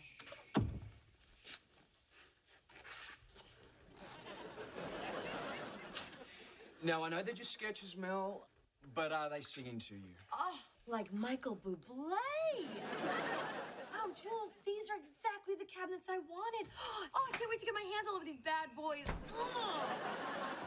Perfect, it's sold. All right, so get going with the carvy. More sketches? What are these? Oh, that's just a notion I had for that empty room above your garage. You were talking about making that into an office, right? Oh, well, someday. Why not now? Skylight, coffered ceilings, cherry wood window seat. It'd be your own private sanctuary. Oh, I've always wanted a sanctuary. The summer after we went to France, my family and I went to Greece, and there was this monastery. Come on back here to America, all right? Your country needs you to stay on task in the kitchen. So why don't you make like your mates, the kangaroos, and hop to it, okay? Joe, never insult the people who brought us Shark Week. Look, Jules, I want you to build my dream office. Go. Make my life perfect. I won't rest till you're satisfied. Ooh, I like the sound of that. I'll be back in the morning with a lot more wood. I'll be waiting.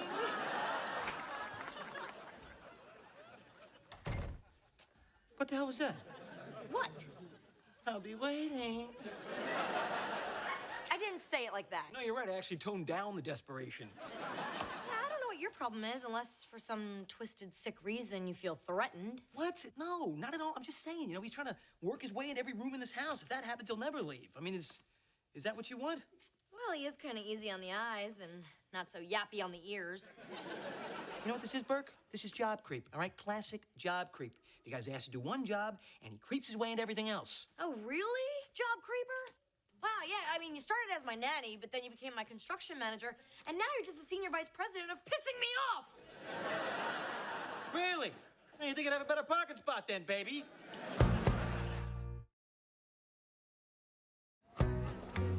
Okay, team, Bobcat spirit is at an all-time low. That's why the administration asked us, the school opinion makers, and others, to help. You know what we need, Aiden? Cool events. And I've got the greatest one ever. Dress Up Fridays. I so heart dress-up days. Well, we all heart your enthusiasm. We could do disco dress-up day, 60s dress-up day. 70s dress-up day. Ooh, 80s dress-up day. We're gonna run out of decades by Thanksgiving. Sebastian, do you have any ideas? What about you, Lennox? I see you've written "shut up" about 100 times on your pad there. Well, yeah, I mean, as awesome as it is to find out what's in everyone's closet, I have a red Michael Jackson jacket. it might also be cool to find out what's in their minds. Like, every Thursday at assembly, we could put up a microphone where students can say whatever they want. Like a freedom mic. Okay. What do we think of Lennox's idea? 90s dress-up day. Yes, that's so unexpected. Okay, well, you guys seem to have this all under control, so, I'm just gonna step out for a minute and not come back.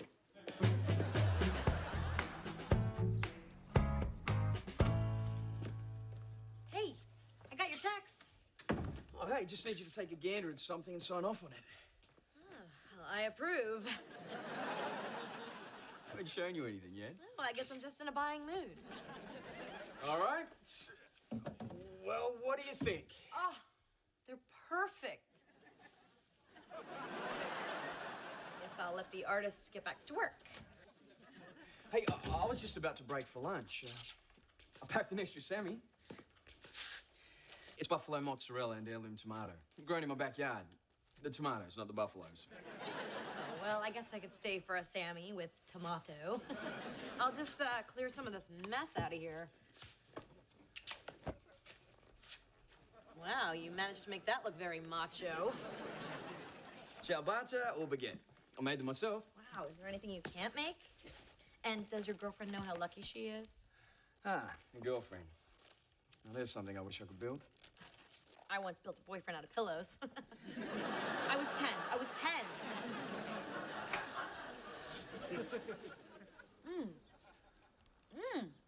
Oh, it gets better. Try this olive. Hello. I'm here. Been here.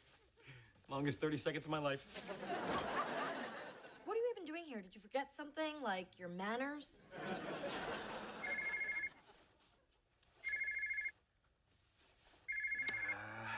Mrs. Westburn, this woman is a total nightmare. Why can't all my clients be like you? Because they have boundaries. It's the middle of the day, Burke. What are you even doing here? Well, Jules needed me to approve the cabinet doors. Oh, really? How come he didn't call me? They're my doors. Yeah, but I'm the construction manager, right? This is my territory.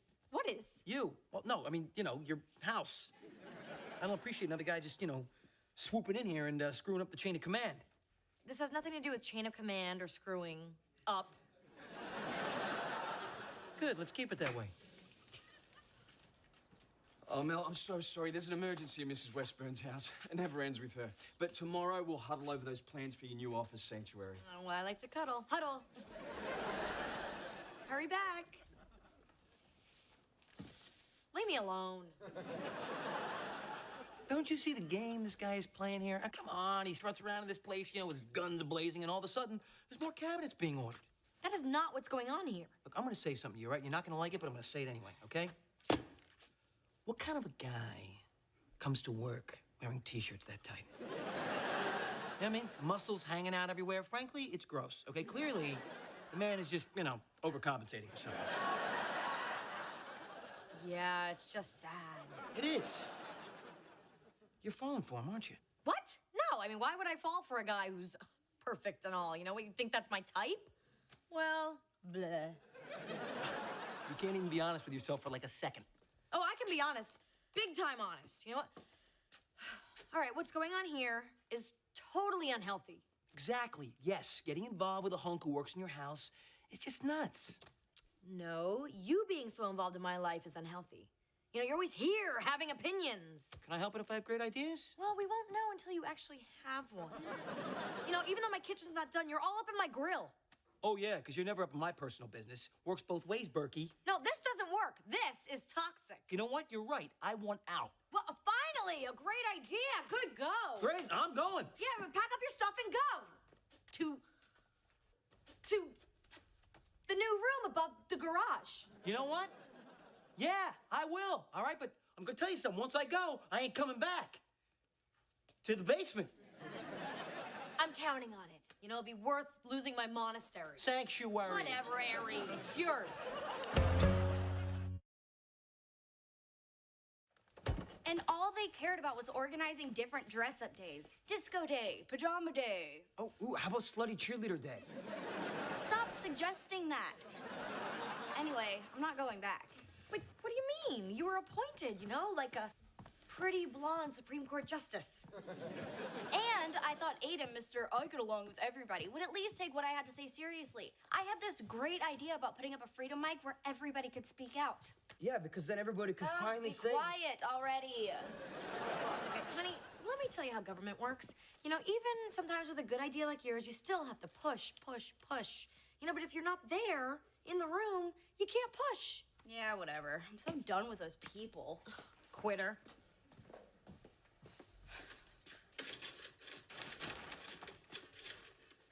I'm gonna show you how to make the perfect piece of toast out of that thing. I can make my own toast.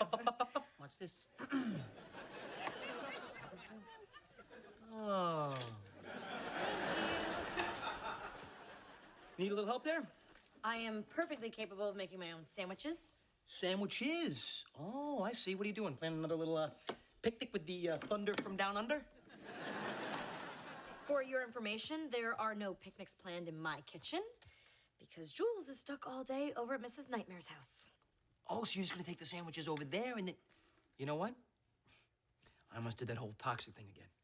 No, you know, my fault. I volunteered information. Yeah, that was close. Lennox, can you get it? I'm a little busy here. Fine.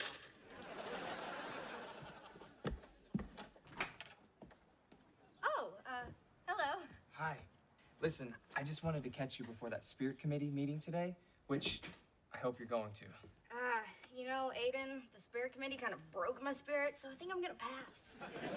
Who's the cute boy selling dimples door to door? Yeah, that's Aiden. He's president of everything and king of school spirits. Look, I know Martin and Stella have some bad ideas. No, they're not bad. They're just incredibly lame and absolutely awful. But yours wasn't. Why don't you come back? I don't have the disco balls to fight those two. Yeah, but together, you and me, we could change things. All we have to do is push, push, push. I can't push alone. I gotta say, that makes a lot of cute sense. Sense. Why didn't I see that before? That's exactly what I said. Yeah, but you just say it with the cute boy dimples? Good point.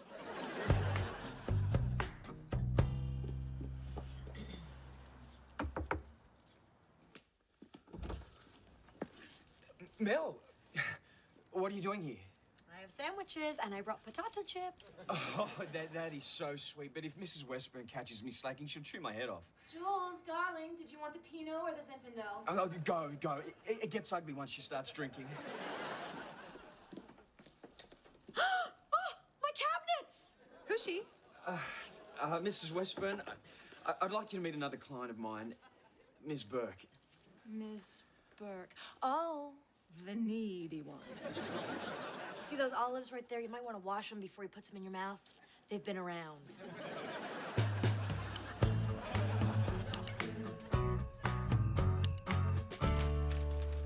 Hey. Oh, hey. So, how's the new room coming up there? It's gonna be awesome, actually, as soon as I find all the loose nails. But I have this great system. What I do is I step on them, and then I just pull them out of my toes. Hey, so how'd your picnic go with Jules? Oh, so I show up looking extra cute, effortlessly, you know, ready to have lunch, and then, well, you know what? I'm saying too much again. You know, I don't want to ruin this healthy distance thing we just started. I think you're right. And as a matter of fact, I have to say, I mean, since we stepped up the privacy, I can actually feel us being, you know, a little more civil toward each other. Yeah, me too, you know? I think it's much better not sharing every intimate detail. Could not agree with you more. Oh, by the way, I picked up some more of that quilted toilet paper that you like. Oh, the one the little cartoon bears use? Yeah, that's the one. Thanks. You're welcome. Well, I gotta get back upstairs and continue working on my new room, so, I'll see you. Hey, Joe. Yeah. You know, now that you're, in the room over the garage, it's gonna be a little weird. I mean, you not being within shouting distance. You can shout louder than you think, Perk. You're just saying that. Well, good night. Good night, Longo. Joe, quick! Yeah, what? Nothing, just testing. 198, 399, 400.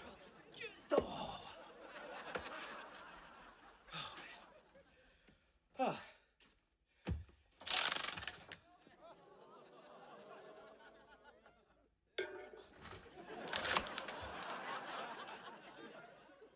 So much for privacy. So much for distance.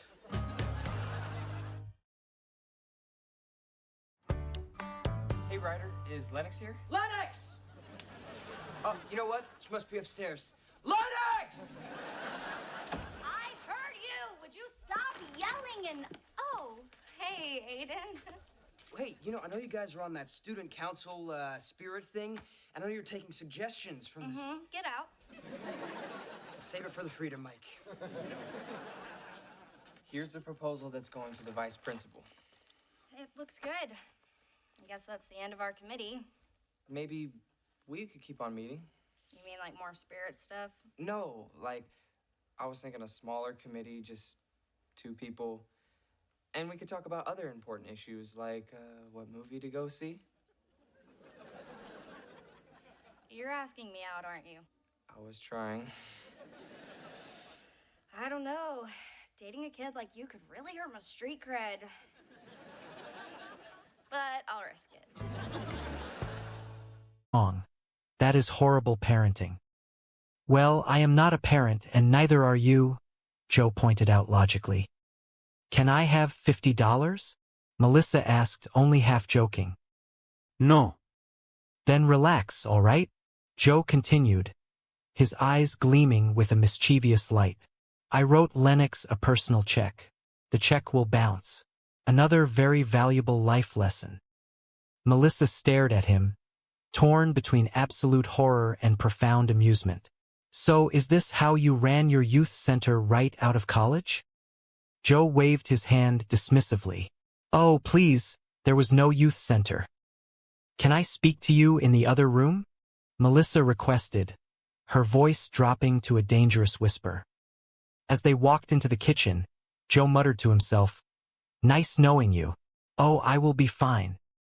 Melissa rounded on him, her political instincts fully engaged. You lie, you bribe. Is there anything you will not do? Windows, Joe replied instantly. Look, Burke, I am just trying to help you out here, you know? I mean, I may have played it fast and loose, but Lennox apologized to that lung woman, right? Yes, she did. Melissa admitted softly, the anger melting out of her posture. She also, as it happens, said a few nice things about me. In front of me. It is the first time since she has been here. Frankly, it took my breath away. She looked at Joe, a sudden fear gripping her heart. Oh my God. You did not pay her to do that too, did you? Joe smiled, a genuine warm smile that transformed his entire face. No, she gave me that one free of charge. Although it may be my mere presence in this household that is sort of seamlessly pulling everything together. Oh my God. Let us believe that. Melissa laughed, a sound of pure relief echoing through the kitchen. Oh, I almost forgot. A Regency nanny has called.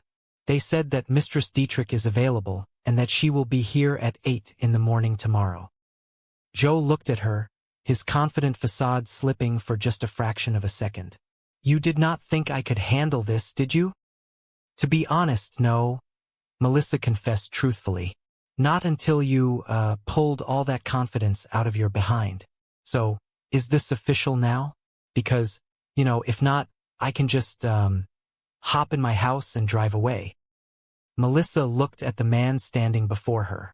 He was broken, arrogant, and entirely unqualified on paper. but he had managed to get her nephew to do his homework and had convinced her completely alienated niece to stand up for her. In a world of carefully calculated political moves, Joe Longo was a wild card that somehow miraculously won the hand. "Yes," Melissa finally said, extending her hand. "Let us give it a shot. How bad could you be?" "You will find out, will you not?" Joe grinned, taking her hand and shaking it firmly. The next morning, the sun broke through the clouds, casting a warm, golden light over the quiet suburban street. Inside the house, the atmosphere was completely different. The frantic, disorganized panic of the previous days had been replaced by a strange, chaotic rhythm that actually functioned. Melissa walked downstairs, rubbing her tired eyes. She had gone out late the previous evening, finally allowing herself a moment of personal freedom, and she was feeling the consequences of it. Joe was standing in the kitchen, flipping pancakes with practiced ease. "So, how did your date go that lasted until 3 freaking in the morning?" he asked, not looking up from the stove. "Leave me alone, Mom," Melissa groaned, pouring herself a massive cup of coffee. It is not a school night, and he was captain of the football team. God, wow, I just realized I have never actually had that conversation with my own mother. I would come in at 3 in the morning, and she would send me back out for gin. She took a long sip of the hot coffee, feeling the caffeine slowly revive her. "So, how did the kids get to bed?" Joe plated the pancakes, setting them on the table. Ryder knocked out about 11, and Lennox was, 1:30. 1:30, Melissa gasped, her political anxiety flaring up again. "All right, she just got in bed now when she heard the car pulling in," Joe admitted calmly. "But she is caught up on biology and mathematics, and the 5th season of Lost." Before Melissa could process this remarkable achievement, the sound of a heavy diesel engine rumbled ominously outside the house. A large, specialized truck was backing into the driveway. "Army Delivery Council, babe," Joe shouted triumphantly, pointing a spatula in the air. "Does it?" Melissa asked, her brow furrowing in confusion. "What is that face? Did you forget something?" A massive, incredibly muscular man stepped out of the truck, walking purposely toward Joe and his beloved sports car parked in the driveway. "Hey!"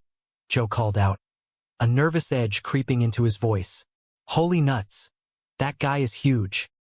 The man attached a heavy metal hook to the front axle of the beautiful machine. "Melissa?"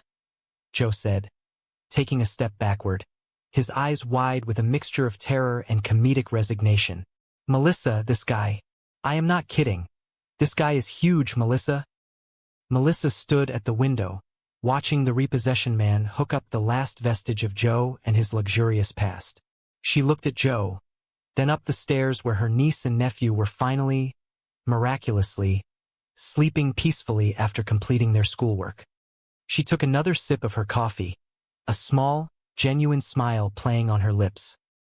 Her life had become entirely unpredictable, chaotic, and profoundly messy.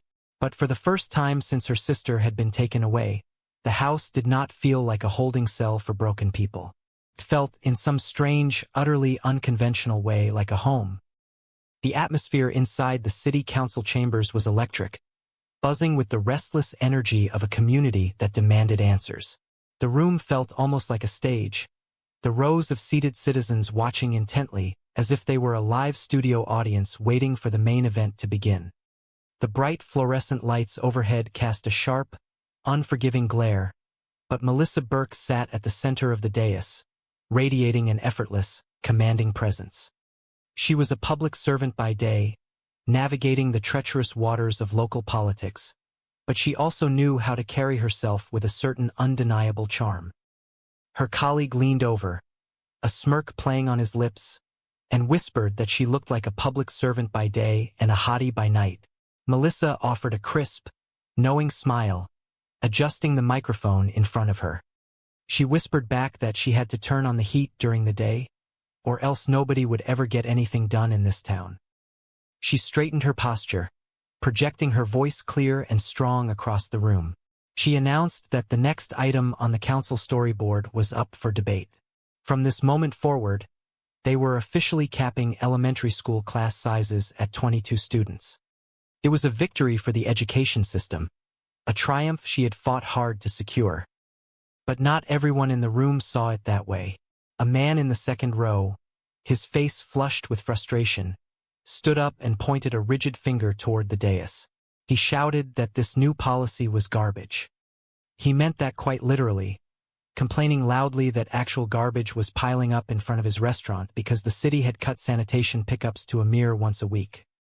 Melissa maintained her composure, her expression entirely serene.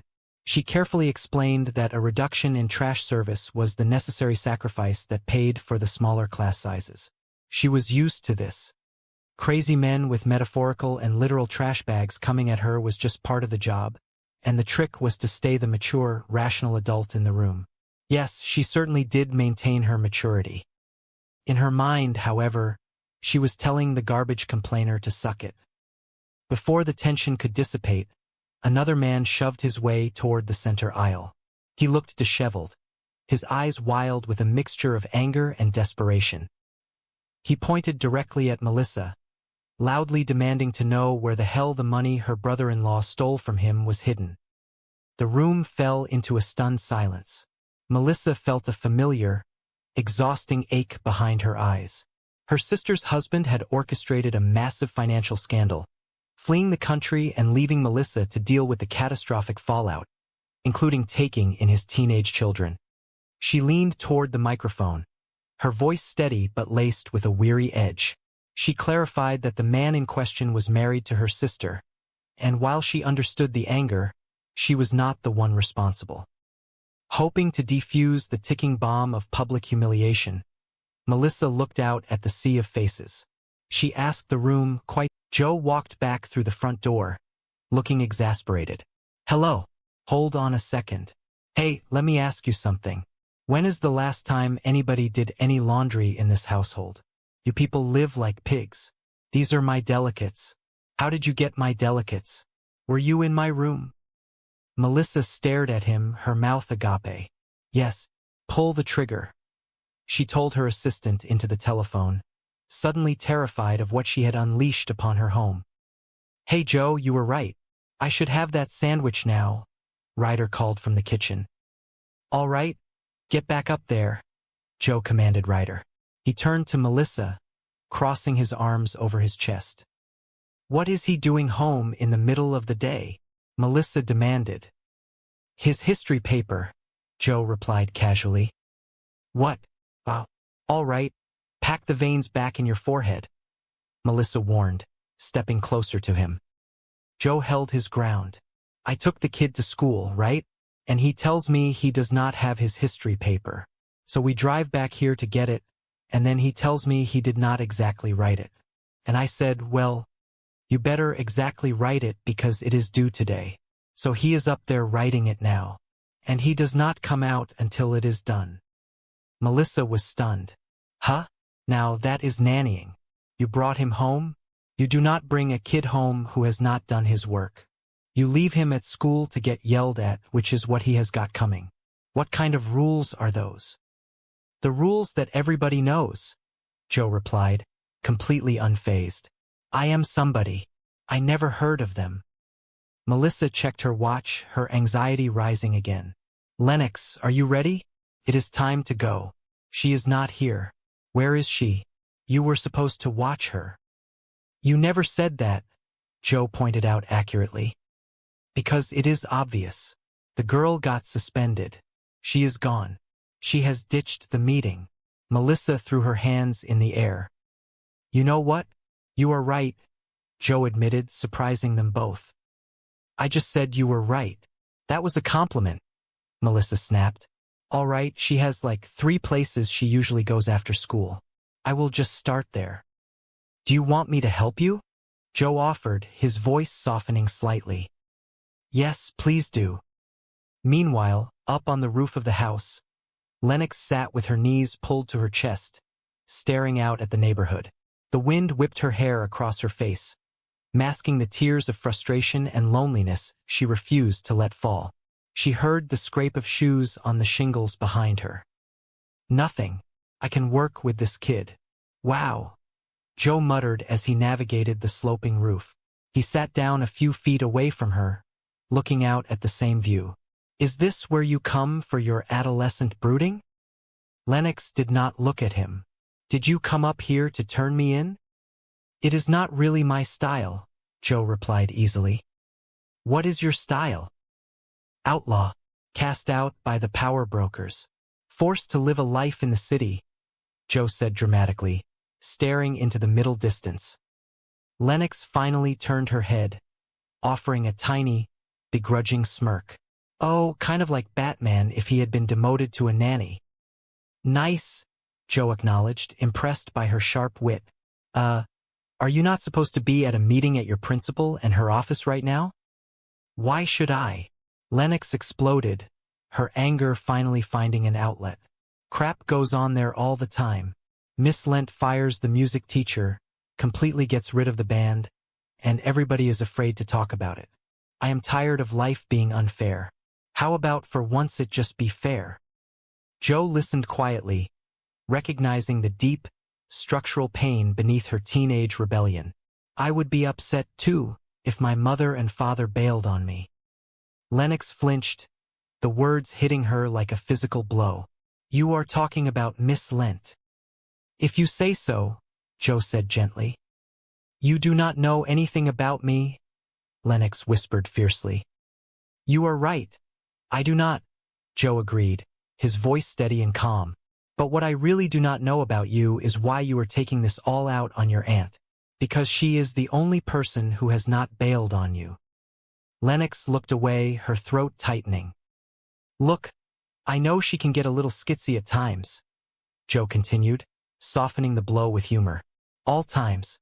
But since we are talking about fair, do you really think it is fair that she has to go down to your school all alone and eat your big bowl of stink for something that she did not do? Lennox frowned, confused by the bizarre metaphor. Big bowl of stink? What is that? Joe stood up carefully, dusting off his trousers. You will know when you have eaten one. He turned and climbed back down through the window, leaving Lennox alone with the weight of his words. Down at the middle school, Melissa sat in a painfully small chair across from Miss Lent, feeling like a reprimanded child herself. Any sign of our Lennox? Miss Lent asked, her tone dripping with passive-aggressive disappointment. Oh, Miss Lent, look, I know what Lennox did was bad, Melissa pleaded, her political eloquence failing her. All right, really, really bad. But if any kid has the right to be upset about what life has handed her. Look, I am not trying to excuse Lennox, I am just saying if I was Lennox, I probably would have done worse by now. In fact, I did. Miss Lent adjusted her glasses, entirely unmoved. This is pointless without Lennox. Why do we not just reschedule? Do you think you can manage to find her by, say, tomorrow afternoon?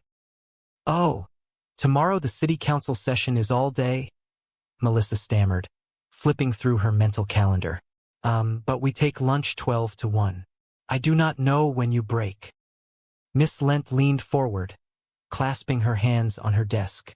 Miss Burke, parenting does not fit into nice little schedule boxes. You know, it might be helpful to look not just at what Lennox is doing, but at the job you are doing. Melissa felt a hot flush of shame and anger rise in her cheeks. Before she could unleash a tirade that would undoubtedly make the evening news, the office door slowly opened.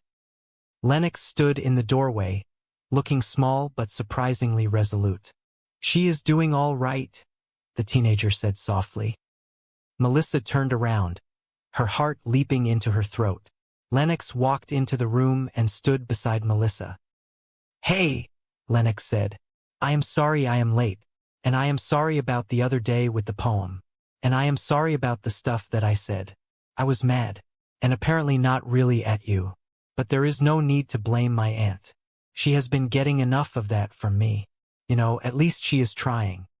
Lennox glanced down at Melissa, offering a tiny, almost imperceptible nod of solidarity. All right, whatever. Let us just get to the stink-eating part. Miss Lent looked utterly bewildered. The what-eating part? Later that evening, back at the safety of the house, Joe was attempting to bond with Ryder in the living room.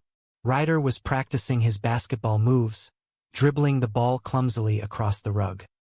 "All right, let us see what you have got," Joe encouraged him. Ryder shot the ball and it bounced awkwardly off the wall. "Here is a thought, my hip young brother man. Try loosening up your knees a little bit. You are welcome." Ryder caught the ball, looking at Joe with an expression of teenage awkwardness mixed with genuine empathy. "I heard about all the crap you have been going through. You know, with your wife going broke, losing your car, your condominium. I mean, how can you even walk?" Joe blinked, the brutal honesty of the boy catching him entirely off guard. "Oh, sorry. I did not mean to," Ryder stammered, realizing he had crossed a line. No, it is all right," Joe said, plastering on a brave smile. "I am aware that my life is an abyss of inky black despair. Thanks for the pep talk. Hey, could you show me how to do that?" "Only if you taped it," Ryder laughed. "I have no idea. Oh, I am sorry. I am sorry. I am sorry. Your aunt. I meant your aunt." Melissa walked through the front door, looking utterly exhausted but radiating a strange, peaceful glow. "Hey, so I ate my whole big bowl of stink. I even went back for seconds. Ugh. I am going to go brush my teeth now," Ryder muttered, hurrying up the stairs. Melissa turned to Joe, her eyes narrowed in suspicion. "Hands. It was you. You talked her into going down there. How did you talk her into going down there?" Joe shrugged innocently. "People like me." "No, really," Melissa pressed. Joe sighed, running a hand over his bald head. "I paid her $50. Melissa gasped, her hands flying to her mouth. "A bribe? That is terrible. Not only is that wrong, that happened. Today." Lennox rolled her eyes. "Oh, come on. You did not think I got suspended with something you might share." "All right, I will share this," Melissa said, her patience thinning. "Miss Lent is a fascist. Why could you not have called her that instead of, you know?" "Well, I never got in trouble at my old school," Lennox snapped, a hint of genuine sorrow cracking through her tough exterior. "That is because your parents bought the indoor pool," Melissa reminded her. "It did not even have a spa. Like, what is up with that?" Lennox muttered, deflecting the truth. "Whatever.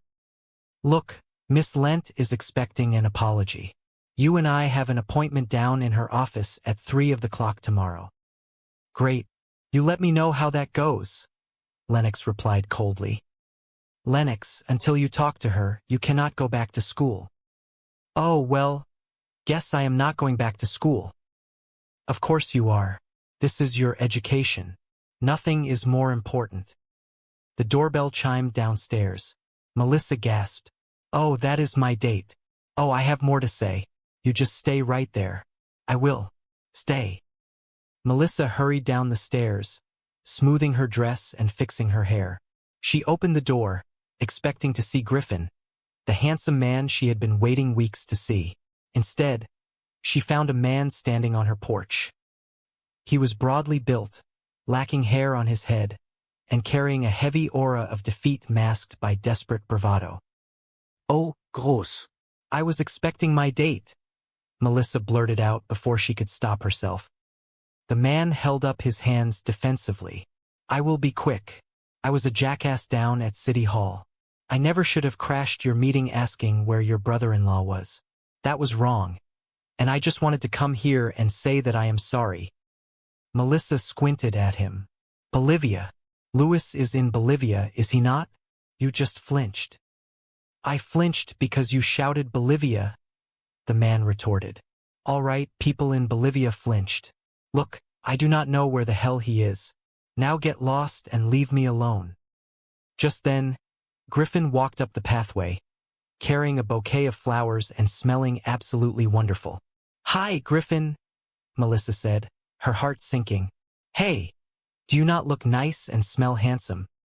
Griffin looked confusedly at the bald man. "Who is this guy?" "Oh, no guy. I am a—" The man started, but Melissa cut him off. Look, Griffin, I know you have waited a long time for this date, and so have I. I mean, look, great. Look, I have a niece in crisis, and I really want to go on this date. But, I have to spend some time with her, and I so want to be spending time with you. But, man, you smell great. Melissa leaned in and gave Griffin an incredibly long, apologetic hug. Look, I am really excited to buy this date. I just cannot go on it, so let me do this. There. That should hold you for a few weeks, maybe more. We just do not know. Griffin nodded slowly, overwhelmed. Wow, that is a whole bucket of gravy. He turned and walked away, leaving Melissa standing on the porch with the strange man. Unda. I know I am late, Melissa called out as she walked back inside, leaving the door open for the stranger to follow. Really? That late? Rhonda asked, gathering her things. Yes, I filled out the paperwork for the nanny agency. It is right here. No kidding. I am late. You should have said that before. Oh dear God. Relax. The strange man stepped into the living room, looking around the beautifully chaotic house. It is a happy visit today. May I? He gestured to a chair. No, Melissa said flatly.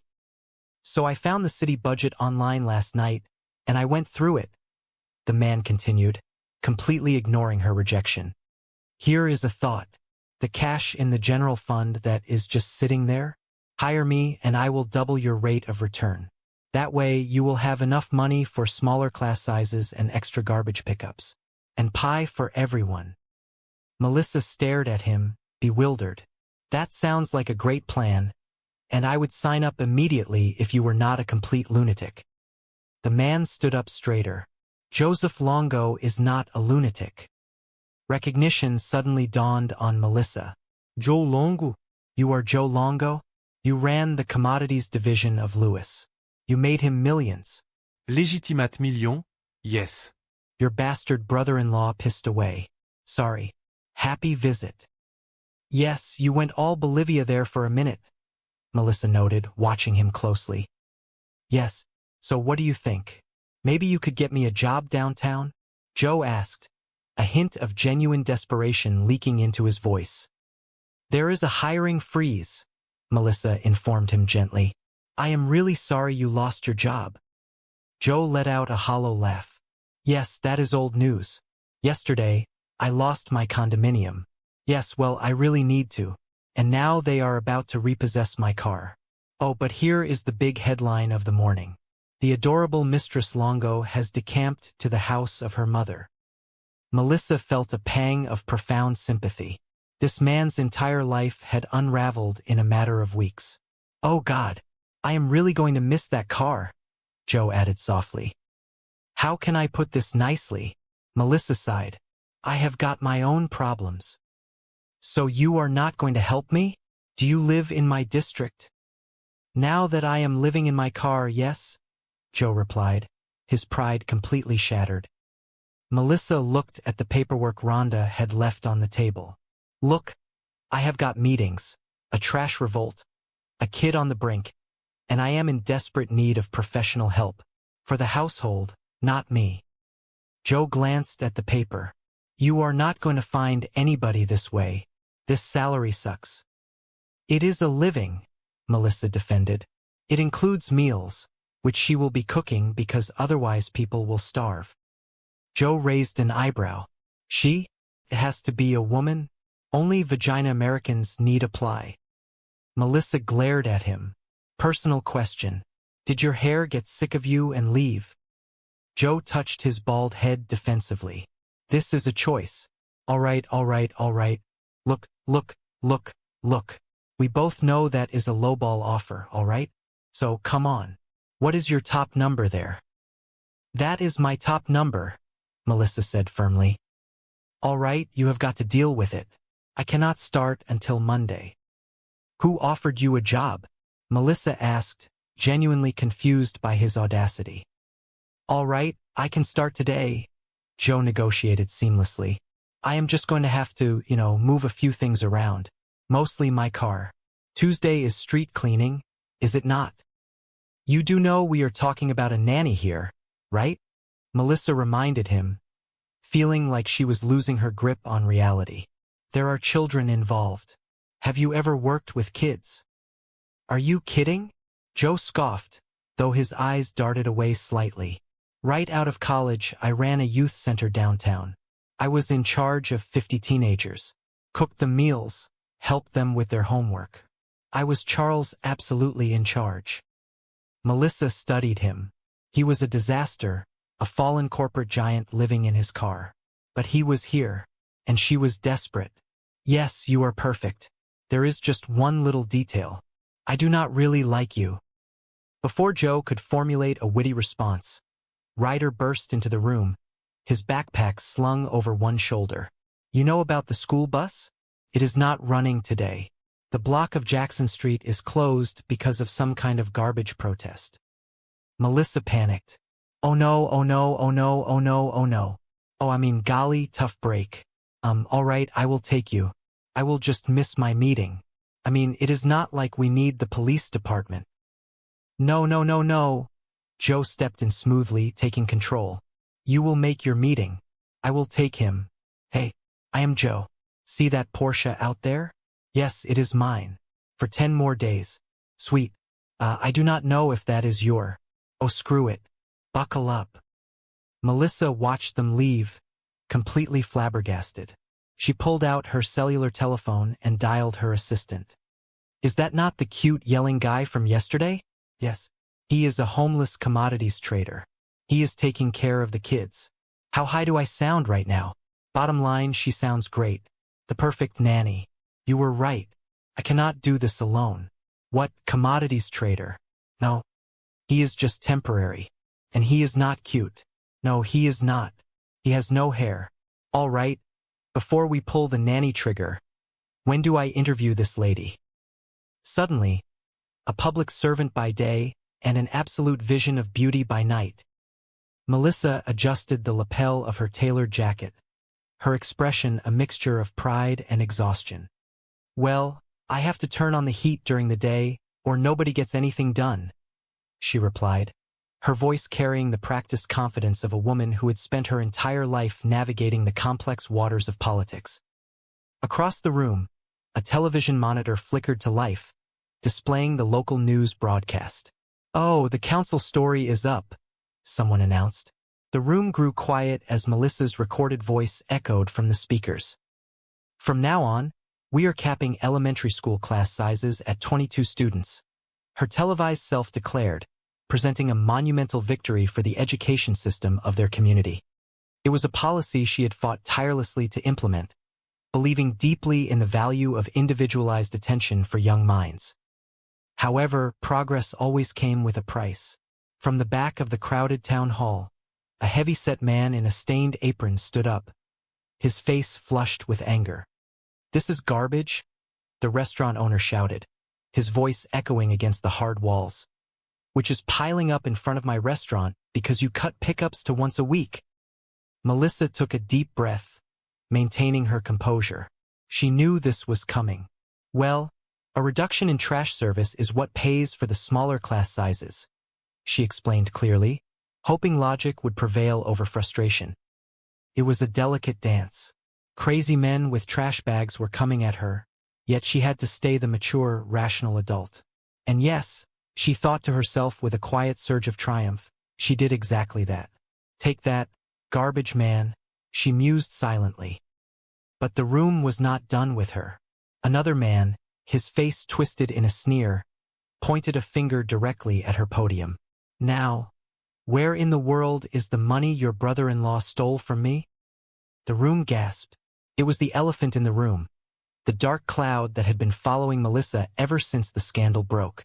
Her sister was in prison, and her brother-in-law had vanished, leaving Melissa to pick up the pieces, including taking custody of their 2 teenage children. What, my sister? Melissa fired back, her defensive instincts kicking in. All right, but that is not me. Let me ask the room. Does anybody here have a relative they are not exactly proud of? She looked around the silent room, raising her eyebrows. It is not just me. At least he was cute. Yes, I do not see it. her assistant whispered later as they walked down the quiet corridor toward her office. You held your own up there. You remind me of your father, the esteemed senator. Melissa paused, letting out a long breath she had not realized she was holding. Oh my goodness, did I smell like strippers? She joked, masking her vulnerability. No, you smelled like authority, her assistant reassured her. Oh, well, that is my fragrance, Melissa smiled, tossing her hair over her shoulder. Yes, I have to say, in all humility, I was smoking. She raised her hand. Up high, down low. All right. Plus, your brother-in-law and his various felonies totally shifted the focus of the meeting. I think you put the whole trash issue to bed. The victory, however, was incredibly short-lived. When Melissa finally arrived at her beautiful suburban home, she was immediately greeted by the very issue she thought she had put to rest. Her 15-year-old niece, Lennox, was standing in the foyer, holding a heavy, foul-smelling bag of refuse. Aunt Melissa? Lennox said, her voice dripping with teenage apathy. Why are angry white men throwing trash at our front door? Melissa sighed, setting her briefcase down. There is a political debate in the community in which the majority feels as though. This is getting heavy, Lennox interrupted, dropping the bag onto the hardwood floor with a dull thud. And really smelly. I am just going to leave this here for you, Aunt Melissa.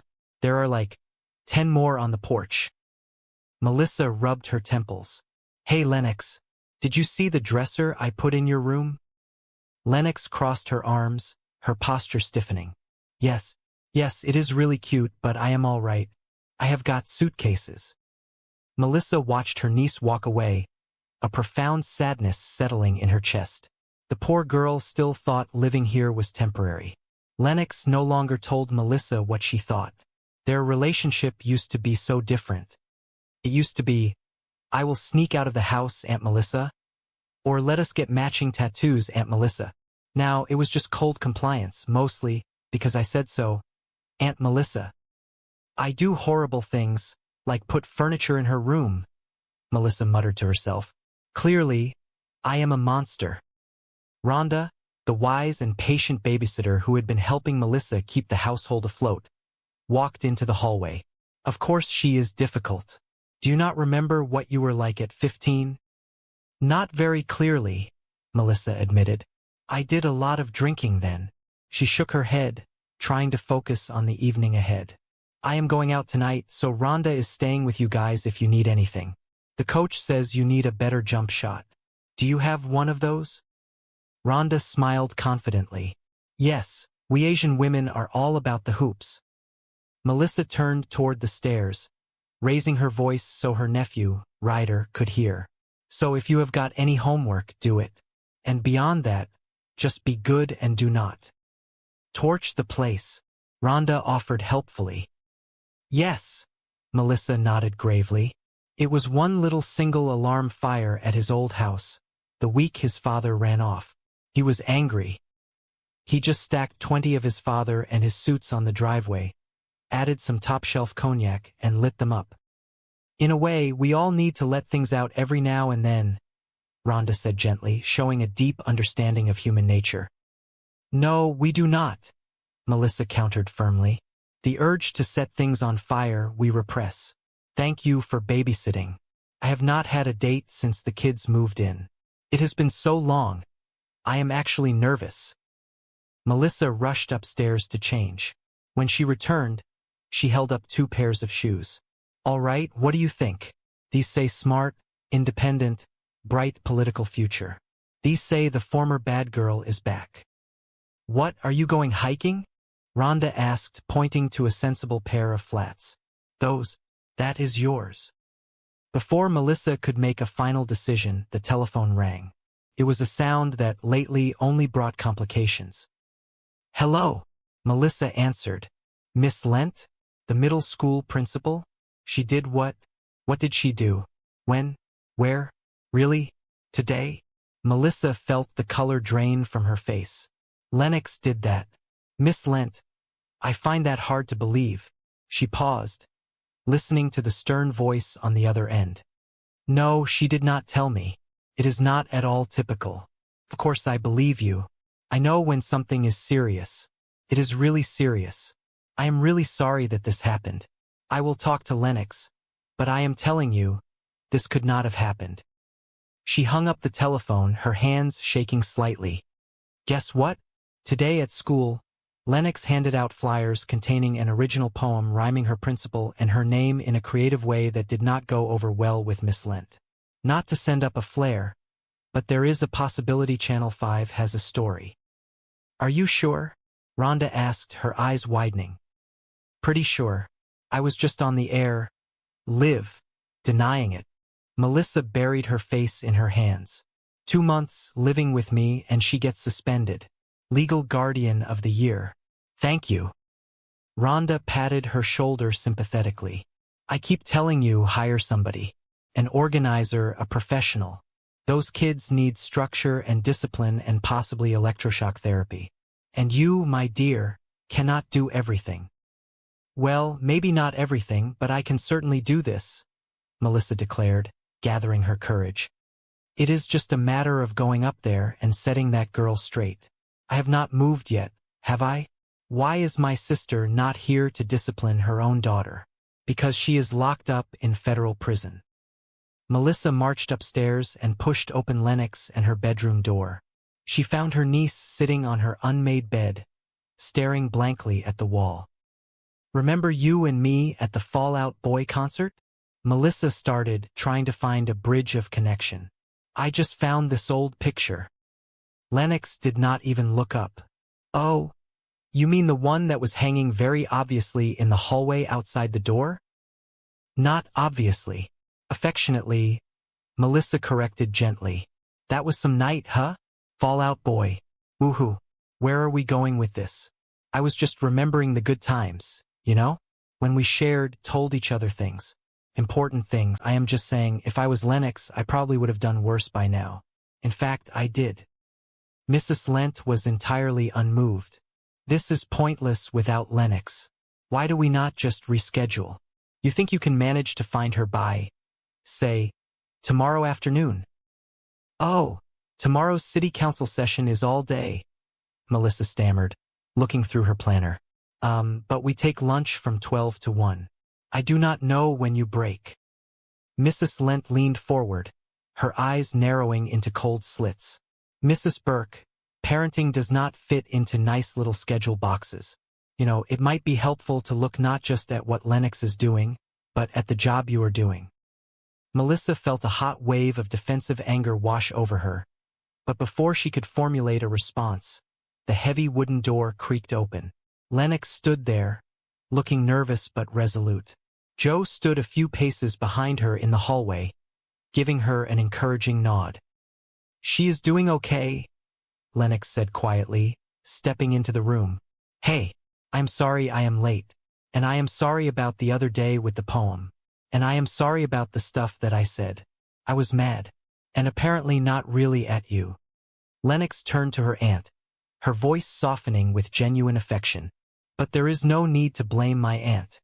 She has been getting enough of that for me. You know, at least she is trying. Melissa stared at her niece, completely dumbfounded. Her heart swelled with an overwhelming mixture of pride and relief. Lennox took a deep breath and faced the principal again. Okay, whatever. Let us just get to the stink-eating part. Mrs. Lent blinked in confusion. The what-eating part? Later that evening, the atmosphere in the house was lighter than it had been in months. In the living room, Joe was holding a basketball, demonstrating a technique to Ryder. All right, let us see what you got, Joe said, passing the ball. Here is a thought, my hip young brother man. Try loosening up your knees a little bit. You are welcome. Ryder tried the stance, nodding appreciatively. I heard about all the crap you have been going through. You know, with your wife going broke, losing your car, your condo. I mean, how can you even walk? Ryder paused, realizing he had crossed a line. Oh, sorry. I did not mean to. No, it is all right, Joe said with a self-deprecating smile. I am aware that my life is an abyss of inky black despair. Thanks for the pep talk, Ryder mumbled. Joe clapped his hands together. Hey, could you show me how to do that? Only if you taped it, Ryder replied. I have no idea. Oh, I am sorry. I am sorry. I am sorry. Your aunt. I meant your aunt. Melissa walked into the room, kicking off her heels with a triumphant sigh. She collapsed onto the sofa, a radiant smile on her face. Hey, Melissa announced to the room. So I ate my whole big bowl of stink. I even went back for seconds. Ugh, I am going to go brush my teeth now, Ryder groaned, grabbing the basketball and heading upstairs. Once they were alone, Melissa turned to Joe, her eyes narrowed in playful suspicion. Hands, it was you. You talked her into going down there. How did you talk her into going down there? Joe shrugged innocently. People like me. No, really, Melissa pressed. Joe sighed, leaning against the wall. I paid her $50. Melissa's jaw dropped. A bribe? That is terrible. Not only is that wrong, that is horrible parenting. Well, I am not a parent and neither are you, Joe pointed out logically. Can I have $50? Melissa asked deadpan. No. Then relax, all right? Joe laughed softly. I wrote Lennox a personal check. Boing. Another very valuable life lesson. Melissa stared at him, shaking her head in utter disbelief.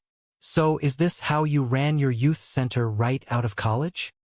Joe chuckled, running a hand over his bald head. Oh, please, there was no youth center. Melissa gasped playfully. Can I speak to you in the other room? Joe smiled confidently. Nice knowing you. Oh, I will be fine, Melissa said, motioning for him to follow her into the kitchen. Once out of earshot of the stairs, she turned to him. You lie, you bribe. Is there anything you will not do?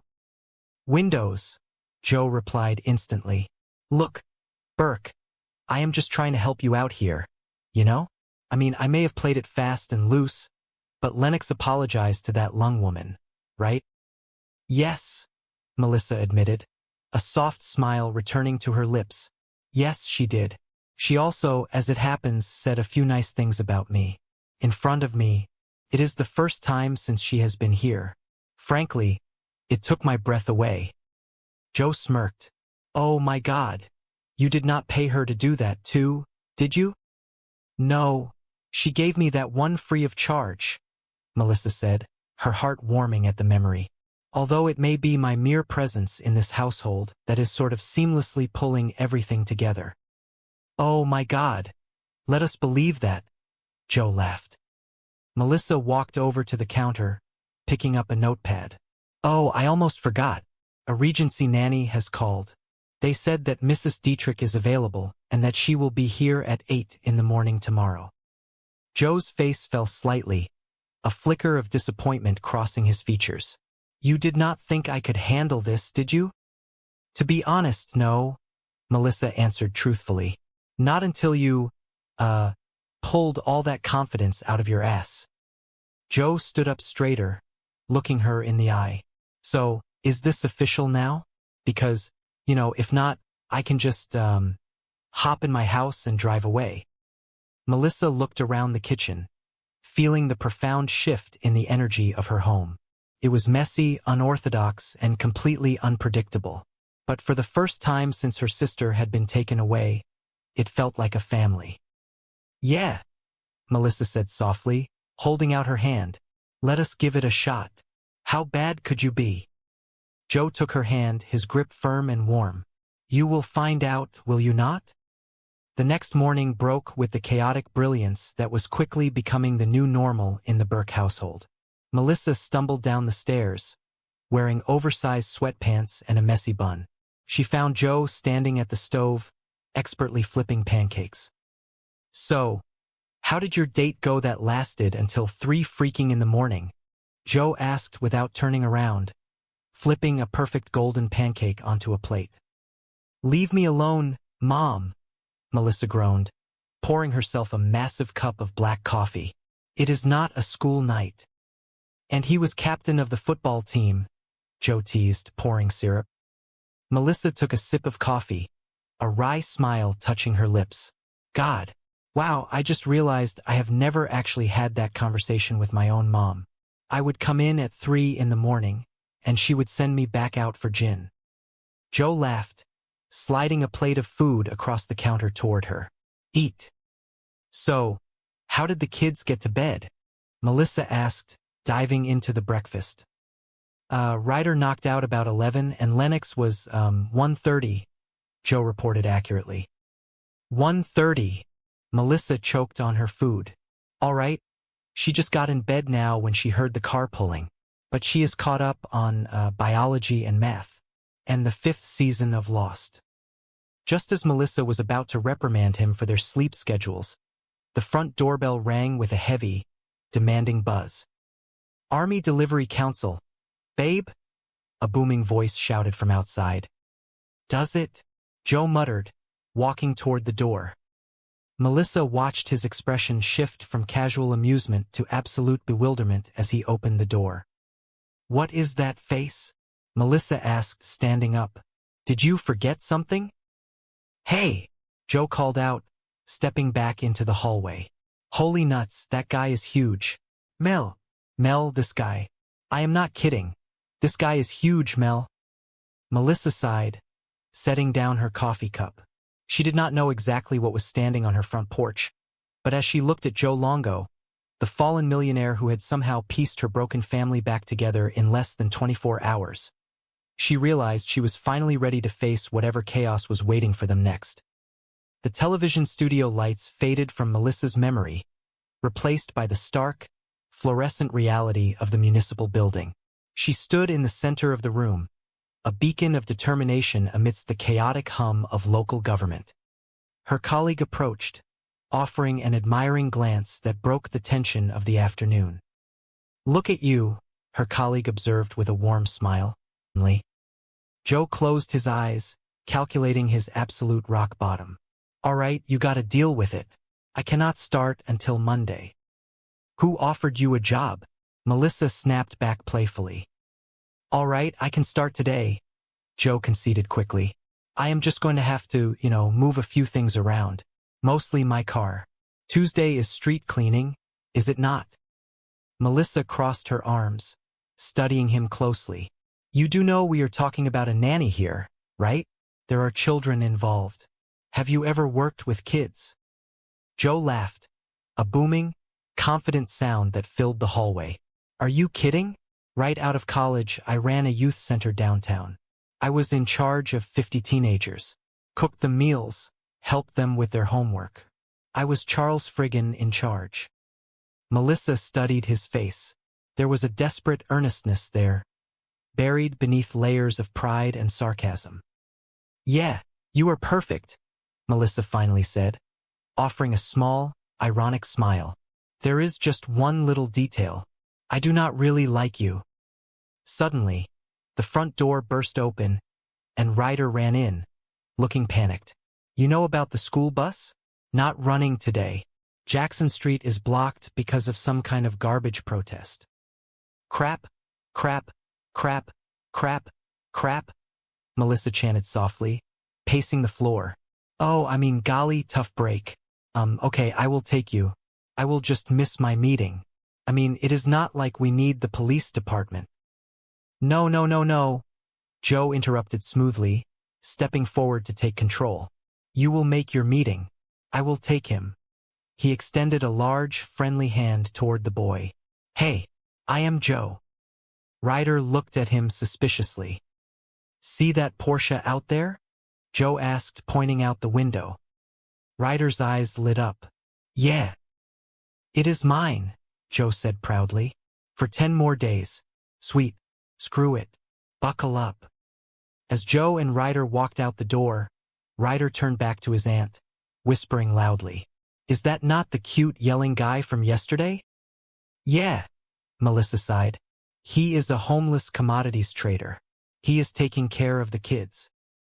Rhonda, who had been watching the entire exchange in stunned silence, finally spoke up. How high do I sound right now? Bottom line, she sounds great. The perfect nanny. Melissa turned to her friend. feeling a strange mixture of relief and absolute terror. You were right. I cannot do this alone. Wait, commodities trader? Rhonda asked, her brain catching up. No, he is just temporary, Melissa assured her quickly. And he is not cute. No, he is not, Rhonda agreed readily. He has no hair. Okay. Before we pull the nanny trigger, when do I interview this lady? Melissa was saved from answering by a shout from the top of the stairs. Hello. Hold on a second. Joe was standing on the landing, holding a laundry basket. Hey, let me ask you something. When is the last time anybody did any laundry in this household? You people live like pigs. Melissa's face flushed bright red. These are my delicates. How did you get my delicates? Were you in my room? Yeah, Joe replied nonchalantly, turning back to the laundry. Rhonda stared at Melissa. Pull the trigger.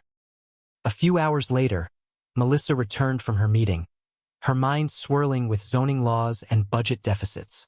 As she walked through the door, she found Joe sitting at the kitchen island, calmly eating a sandwich. Hey, Joe, Melissa greeted him cautiously. You were right. I should have that sandwich now.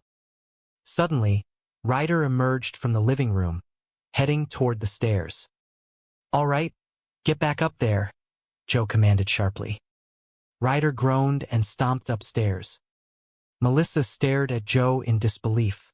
What is he doing home in the middle of the day? His history paper, Joe replied casually, taking another bite. What? All right, pack the veins back in your forehead, Joe said, raising a hand to calm her down. I took the kid to school, right?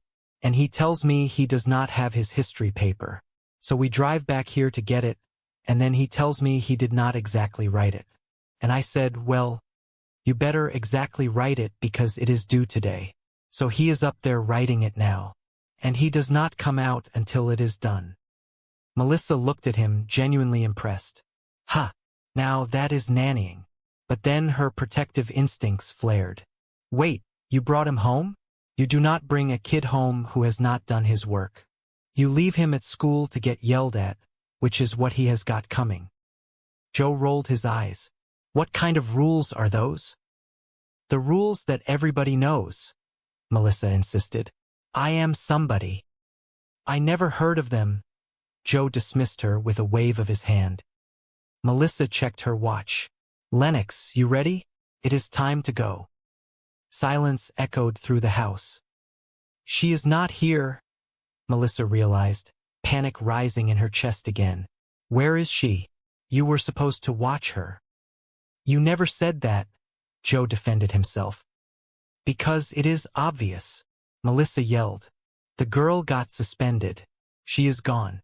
She has ditched the meeting. Joe paused, realizing his mistake. You know what? You are right. Melissa stopped pacing. I just said you were right. That was a compliment. Okay, Melissa said, taking a deep breath to steady her nerves. She has like 3 places she usually goes after school.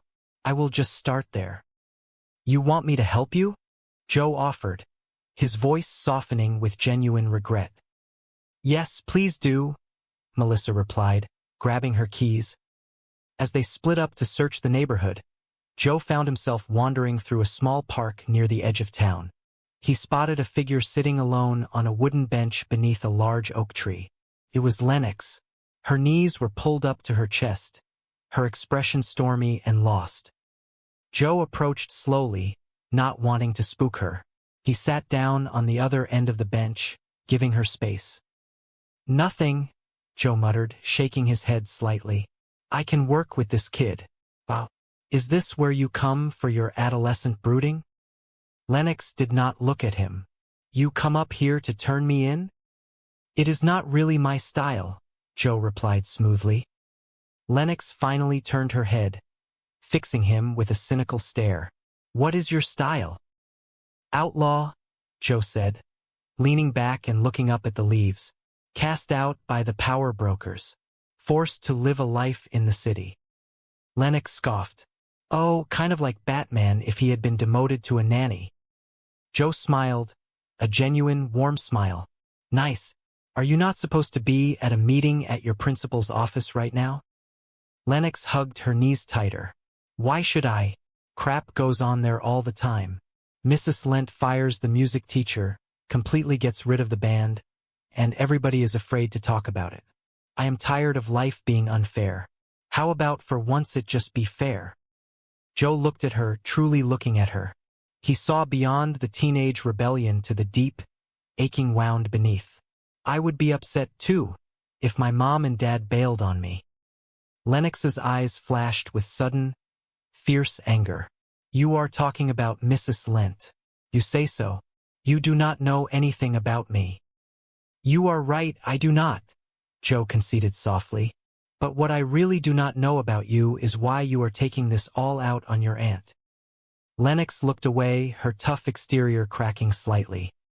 Because she is the only person who has not bailed on you, Joe said, his voice gentle but firm. Look, I know she can get a little skitsy at times, all times, but since we are talking about fair, do you really think it is fair that she has to go down to your school all alone and eat your big bowl of stink for something that she did not do? Lennox wiped a stray tear from her cheek, trying to maintain her bravado. Big bowl of stink? What is that? You will know when you have eaten one, Joe said, standing up. He offered her his hand. Come on, let us go. Meanwhile, Melissa was sitting alone in the principal's office. Mrs. Lent sat behind her large mahogany desk, her hands folded primly. The silence was deafening. Any sign of our Lennox? Mrs. Lent asked coldly. Melissa took a deep breath, marshalling all of her political skills for the defense of her niece. Oh, Mrs. Lent, look, I know what Lennox did was bad. Okay, really, really bad. But if any kid has the right to be upset about what life has handed her. Look, I am not trying to excuse Lennox. Why is my sister not here to discipline her own daughter? The rhetorical question hung heavily in the air. Because she is locked up in federal prison. Melissa answered her own question, the reality of the situation crashing down on her once more. She marched upstairs and knocked firmly on Lennox's bedroom door before pushing it open. The room was neat, the bed unmade, and the heavy suitcases still sat stubbornly in the corner. Lennox was lying on her stomach, headphones around her neck. Melissa walked over and picked up a framed photograph from the bedside table. Remember you and me at the Fall Out Boy concert?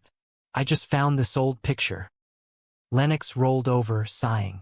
Oh, you mean the one that was hanging very obviously in the hallway outside the door? Not obviously, Melissa corrected smoothly. Affectionately. That was some night. Huh? Fall Out Boy. Woohoo. Where are we going with this?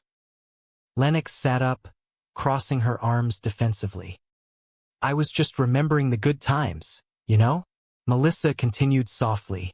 When we shared, told each other things, important things, that happened, today. Oh, come on, Lennox scoffed. You did not think I got suspended with something you might share? Okay, I will share this, Melissa said, her patience thinning. Mrs. Lent is a fascist. Why could you not have called her that, instead of, you know? Lennox looked away, her eyes filling with a mixture of anger and profound sadness. Well, I never got in trouble at my old school. That is because your parents bought the indoor pool, Melissa reminded her gently. It did not even have a spa, Lennox retorted weakly. Like, what is up with that? Whatever. Look, Melissa said, taking a seat at the edge of the bed. Mrs. Lent is expecting an apology. You and I have an appointment down in her office at 3 o'clock tomorrow. Great, Lennox said, turning her back. You let me know how that goes. Lennox, until you talk to her, you cannot go back to school. Oh, well, guess I am not going back to school. Melissa stood up, her maternal instincts fully engaged. Of course you are. This is your education. Nothing is more important.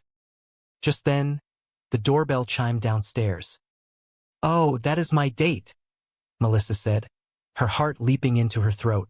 She pointed a firm finger at her niece. I have more to say. You just stay right there. I will. Stay. Melissa rushed downstairs and threw open the front door. Instead of the handsome man she was expecting, she was met with the very last person she wanted to see. It was the angry man from the city council meeting. He looked disheveled, exhausted, and incredibly desperate. "Oh, gross," Melissa muttered under her breath. "I was expecting my date." "I will be quick," the man said, his voice surprisingly soft compared to his earlier shouting. "I was a jackass down at City Hall. I never should have crashed your meeting asking where your brother-in-law was. That was wrong. And I just wanted to come here and say that I am sorry." "Olivia," Melissa blurted out, her nerves frayed. The man flinched violently. "Louis is in Bolivia, is he not?" the man asked. "You just flinched." "I flinched because you shouted Bolivia," Melissa lied terribly. "Okay, people in Bolivia flinched. Look, I do not know where the hell he is. Now get lost and leave me alone." Just as she was pushing the door shut, her actual date, Griffin, walked up the porch steps. He looked incredibly handsome, holding a single rose, a warm smile spreading across his face. "Hi, Griffin," Melissa said, her voice softening instantly. "Hey, do you not look nice and smell handsome?" Griffin glanced at the strange man standing awkwardly on the porch. "Who is this guy?" "Oh, no guy," Melissa said quickly. She turned to Griffin, her heart aching with disappointment. "Look, Griffin, I know you have waited a long time for this date, and so have I. I mean, look, great. Look, I have a niece in crisis, and I really want to go on this date. But, I have to spend some time with her, and I so want to be spending time with you. But, man, you smell great." She reached into her purse, pulling out a thick envelope. Her political campaign funds, or perhaps just a desperate act of preservation. "Look, I am really excited to buy this date. I just cannot go on it, so let me do this." She shoved the envelope into his hands. "There, that should hold you for a few weeks, maybe more. We just do not know." Griffin looked down at the envelope, his eyes widening in pure astonishment. "Wow, that is a whole bucket of gravy." He nodded slowly, turned, and walked away. Melissa closed her eyes, letting out a long, defeated sigh. Her romantic life was officially dead, sacrificed on the altar of sudden parenthood. The next morning, the house was in absolute chaos. Melissa was frantically reviewing paperwork when Rhonda hurried through the front door. "Hi, Rhonda," Melissa called out. "I know I am late." "Really? That late?" Rhonda asked, out of breath. "Yes, I filled out the paperwork for the nanny agency. It is right here." "No kidding," Rhonda said. "I am late? You should have said that before." "Oh dear God. Relax." Before they could organize their morning, the doorbell rang again. Melissa opened it to find the same man from the night before, the one who had yelled at City Hall. Today, he looked even more tired, his eyes carrying the heavy weight of a man who had lost absolutely everything. "It is a happy visit today," he said, offering a weak smile. "May I?" "No," Melissa said, blocking the doorway. The man did not budge. "So, I found the city budget online last night, and I went through it. Here is a thought. The cash in the general fund that is just sitting there? Hire me and I will double your rate of return. That way, you will have enough money for smaller class sizes and extra garbage pickups. And pie for everyone." Melissa stared at him, crossing her arms. "That sounds like a great plan, and I would sign up immediately if you were not a complete lunatic." The man straightened his posture, holding on to whatever shred of dignity he had left. "Joseph Longo is not a lunatic. Joe Longo." Melissa's eyes widened in sudden recognition. "Joe Longo? You are Joe Longo? You ran Lewis's commodities division. You made him millions." Legitimat million? Yeah, Joe corrected bitterly. "Your bastard brother-in-law pissed it away." He paused, clearing his throat. "Sorry. Happy visit." "Yeah, you went all Bolivia there for a minute," Melissa noted cautiously. "Yeah," Joe sighed. looking down at his worn shoes. So, what do you think? Maybe you could get me a job downtown? Melissa felt a pang of genuine sympathy. There is a hiring freeze. I am really sorry you lost your job. Yeah, that is old news, Joe said, his voice cracking slightly. Yesterday, I lost my condo. Yeah, well, I really need to. And now they are about to repossess my car. Oh, but here is the morning's big headline. The adorable Mrs. Longo has decamped to her mother's house. Melissa's heart softened. The man standing before her was broken. His entire life shattered by the same man who had torn her own family apart. Oh, God, Joe whispered, staring out toward the street. I am really going to miss that car. Melissa took a deep breath. How can I put this nicely? I have got my own problems. So you are not going to help me? Joe asked, a hint of desperation leaking into his voice. Do you live in my district? Now that I am living in my car, yeah, he replied dryly. Melissa looked at him, an absurd, desperate idea forming in her mind. Look, I have got meetings, a trash revolt, a kid on the brink, and I am in desperate need of professional help. For the household, not me. Joe looked confused. You are not going to find anybody this way. This salary sucks. It is a living, Melissa argued. It includes meals, which she will be cooking because otherwise people will starve. Joe raised an eyebrow, challenging her wording. She? It has to be a woman? Only women need apply. He pointed to his head. Personal question. Did your hair get sick of you and leave? This is a choice. Melissa rolled her eyes but stepped back, allowing him into the foyer. All right. Look. We both know that is a lowball offer, all right? So come on. What is your top number there? That is my top number, Melissa said firmly. Lennox said, clearing her throat and dropping her hand, suddenly embarrassed by her own vulnerability. Let us just get to the stink-eating part. Principal Lent blinked, completely baffled. The what-eating part? Later that evening, the atmosphere in the Longo household had dramatically shifted. The heavy tension of the past few weeks seemed to have lifted, replaced by a cautious, fragile sense of peace. In the living room, Joe and Ryder were standing near the fireplace. Joe was holding the basketball, demonstrating a shooting technique. All right, let us see what you have got, Joe instructed. Ryder took the ball, squared his shoulders, and took a shot. The ball clattered off the edge of the stone hearth. Joe shook his head gently. Here is a thought, my hip young brother man. Try loosening up your knees a little bit. You are welcome. Ryder caught the rebound and looked at Joe with genuine curiosity. I heard about all the crap you have been going through. You know, with your wife going broke, losing your car, your condo. I mean, how can you even walk? Joe paused, the weight of his reality momentarily settling back onto his shoulders. Ryder realized his mistake and his eyes widened in panic. Oh, sorry, Ryder stammered. I did not mean to. No, it is all right, Joe said, forcing a tight smile. I am aware that my life is an abyss of inky black despair. Thanks for the pep talk. Hey, could you show me how to do that? Ryder demonstrated a quick dribbling move, bouncing the ball rapidly between his legs. Joe attempted to copy the move, but the ball bounced awkwardly off his shin and rolled across the floor. Only if you taped it, Joe admitted, laughing at himself. I have no idea. Melissa walked into the room, her high heels clicking softly against the hardwood. She looked exhausted but happier than she had been in days. Oh, I am sorry, Joe said, picking up the basketball. I am sorry.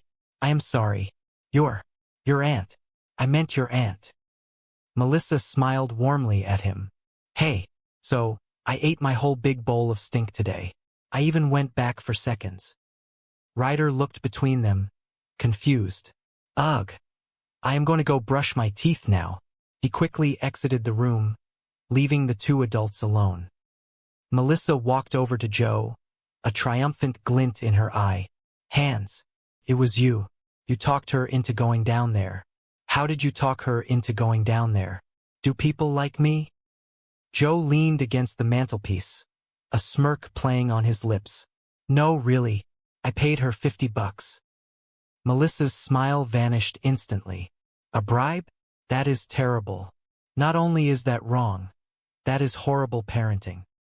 Well, I am not a parent and neither are you, Joe pointed out pragmatically. Can I have $50? Melissa asked half-jokingly. No. Then relax, all right? Joe said, waving a hand dismissively. I wrote Lennox a personal check. Boing. Another very valuable life lesson about bounce checks. Melissa could not help but laugh. It was an awful thing to do, but it had worked perfectly. So, is this how you ran your youth center right out of college? Joe looked at her, his expression entirely serious. Oh, please, there was no youth center. Melissa gasped, playfully swatting his arm. Can I speak to you in the other room? Nice knowing you. Joe followed her into the kitchen. Oh, I will be fine. You lie, you bribe, Melissa listed, pouring 2 glasses of water. Is there anything you will not do?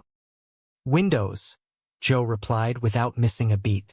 Look, Burke, I am just trying to help you out here, you know? I mean, I may have played it fast and loose, but Lennox apologized to that lung woman, right? Yes, Melissa admitted, leaning against the counter. Yes, she did. She also, as it happens, said a few nice things about me. In front of me. It is the first time since she has been here. Frankly, it took my breath away. Joe smiled, a genuine expression of warmth that reached his eyes. Oh my God. You did not pay her to do that too, did you? No, Joe said softly. She gave me that one free of charge. Although, it may be my mere presence in this household that is sort of seamlessly pulling everything together. Melissa rolled her eyes, but she could not hide her smile. Oh my God. Let us believe that. Oh, I almost forgot. A Regency nanny has called. They said that Mrs. Dietrich is available and that she will be here at 8 in the morning tomorrow. Joe's confident facade slipped for a fraction of a second. You did not think I could handle this, did you? To be honest, no, Melissa confessed. Not until you, pulled all that confidence out of your ass.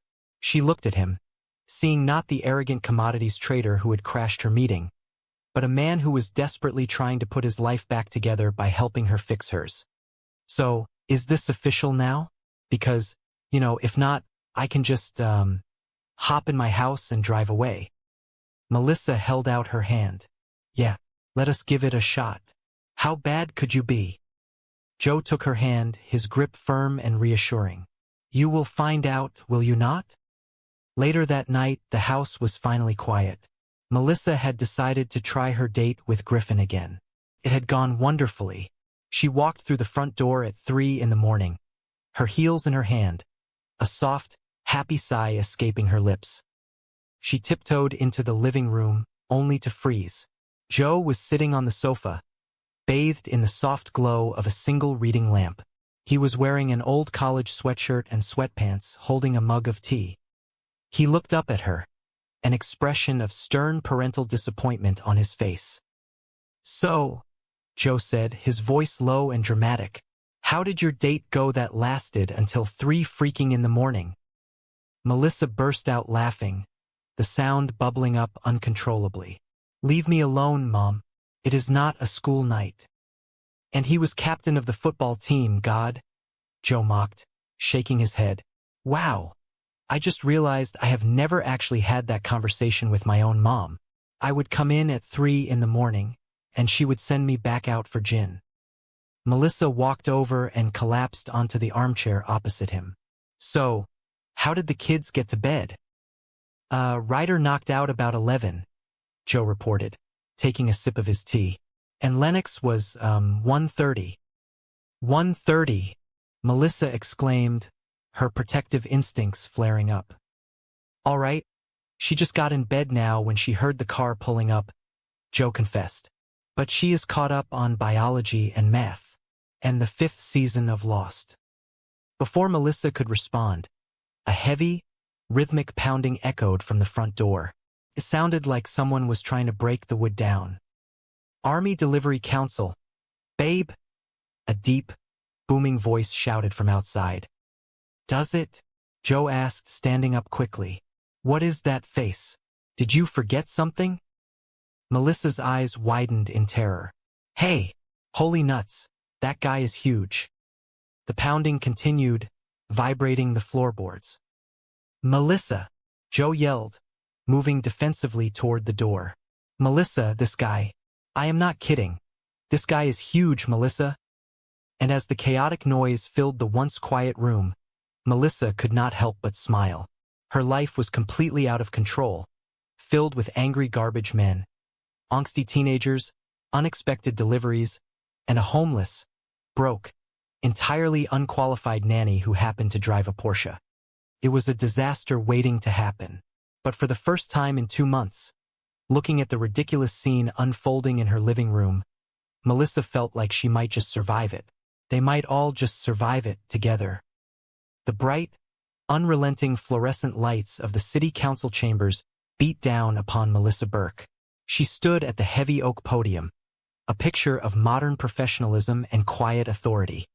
Her tailored suit was immaculate, projecting an image of total control, even if internally, her life felt like a bicycle tumbling down a steep rocky hill. To her colleagues, she was a public servant by day and a confident, independent woman by night.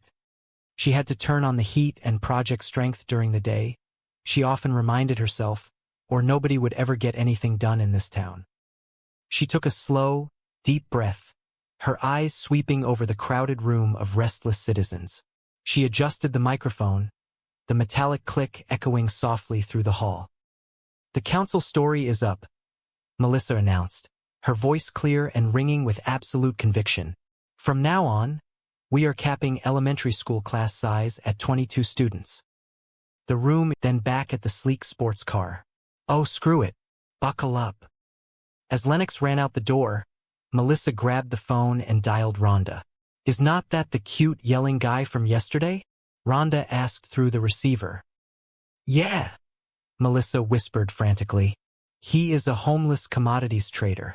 He is taking care of the kids. How high do I sound right now? Bottom line, she sounds great. The perfect nanny. You were right. I cannot do this alone. Wait, a commodities trader? Rhonda asked, confused. No, he is just temporary, Melissa assured her.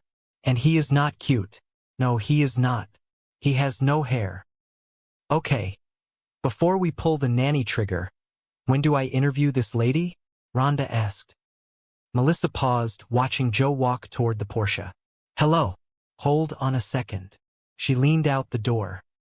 Hey, let me ask you something. When is the last time anybody did any laundry in this household? You people live like pigs. These are my delicates. How did you get my delicates? Were you in my room? Joe shouted back from the driveway. Yeah, pull the trigger. Melissa watched the silver Porsche speed away. She picked up a half-eaten sandwich from the counter, realizing she had not eaten breakfast. Hey Joe, you were right. I should have that sandwich now.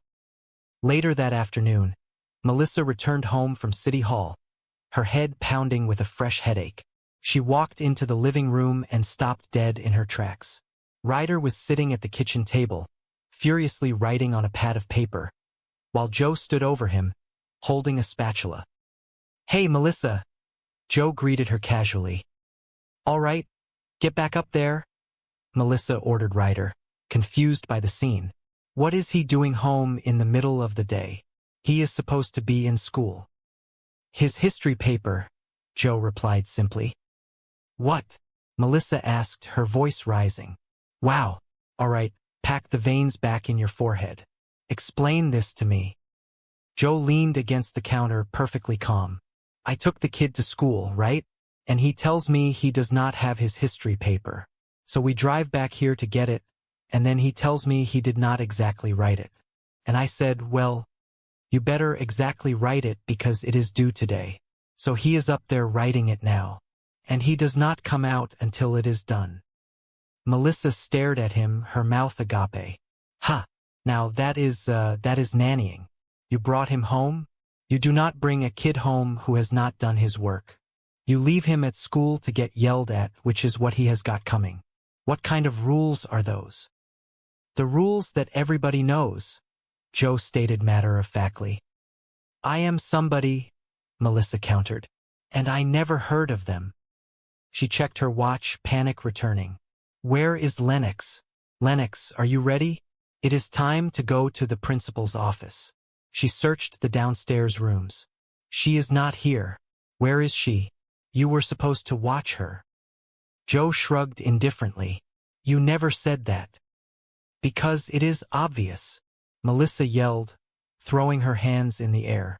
The girl got suspended. She is gone. She has ditched the meeting. Joe raised an eyebrow. You know what? You are right. Melissa blinked, caught off guard. I just said you were right. That was a compliment.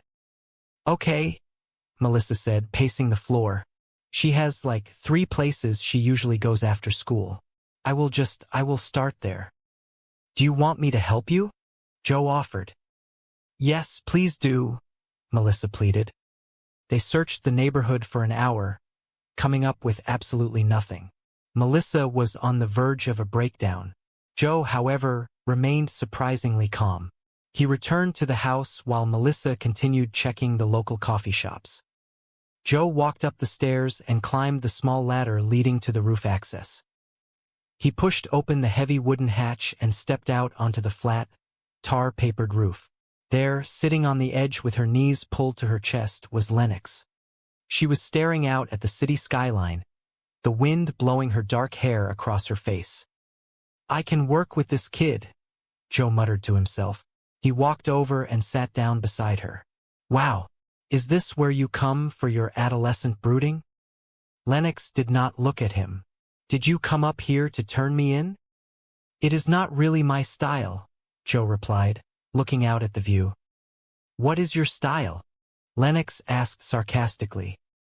Outlaw, Joe deadpanned, cast out by the power brokers, forced to live a life in the city.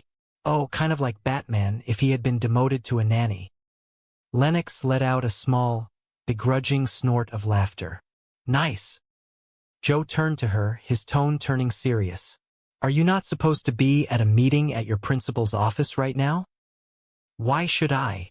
Lennox argued, her voice trembling with restrained anger. Crap goes on there all the time. Mrs. Lent fires the music teacher, completely gets rid of the band, and everybody is afraid to talk about it. I am tired of life being unfair. How about for once it just be fair? Joe looked at the young, heartbroken girl beside him. He saw a reflection of his own recent devastation. I would be upset too, if my mom and dad bailed on me. Lennox stiffened. You are talking about Mrs. Lent. If you say so, Joe replied softly. You do not know anything about me? Lennox snapped, turning away. You are right, I do not, Joe conceded. But what I really do not know about you is why you are taking this all out on your aunt, because she is the only person who has not bailed on you. Lennox looked down at her hands, her anger slowly giving way to guilt. Look, Joe continued gently, I know she can get a little skitsy at times. All times, really. But since we are talking about fair, do you really think it is fair that she has to go down to your school all alone and eat your big bowl of stink for something that she did not do? Lennox frowned, confused by the strange metaphor. A big bowl of stink? What is that? Joe stood up, brushing the dirt off his trousers. You will know when you have eaten one. He walked back toward the roof hatch, leaving Lennox alone with her thoughts. Meanwhile, down at the local high school, Melissa was sitting on a hard wooden chair in the principal's office. The air in the room was stale, smelling faintly of old paper and authoritarian authority. Principal Lent sat behind a massive mahogany desk, her hands folded neatly in front of her. She looked at Melissa with a gaze that could freeze water. Any sign of our Lennox? Principal Lent asked, her voice dripping with condescension. Melissa shifted uncomfortably in her seat. Oh, Mrs. Lent, look, I know what Lennox did was bad. Okay, really, really bad. But if any kid has the right to be upset about what life has handed her. Melissa paused, trying to find the right words. Look, I am not trying to excuse Lennox. I am just saying, if I was Lennox, I probably would have done worse by now. In fact, I did. Principal Lent sighed heavily, adjusting her glasses. This is pointless without Lennox. Why do we not just reschedule? Do you think you can manage to find her by, say, tomorrow afternoon?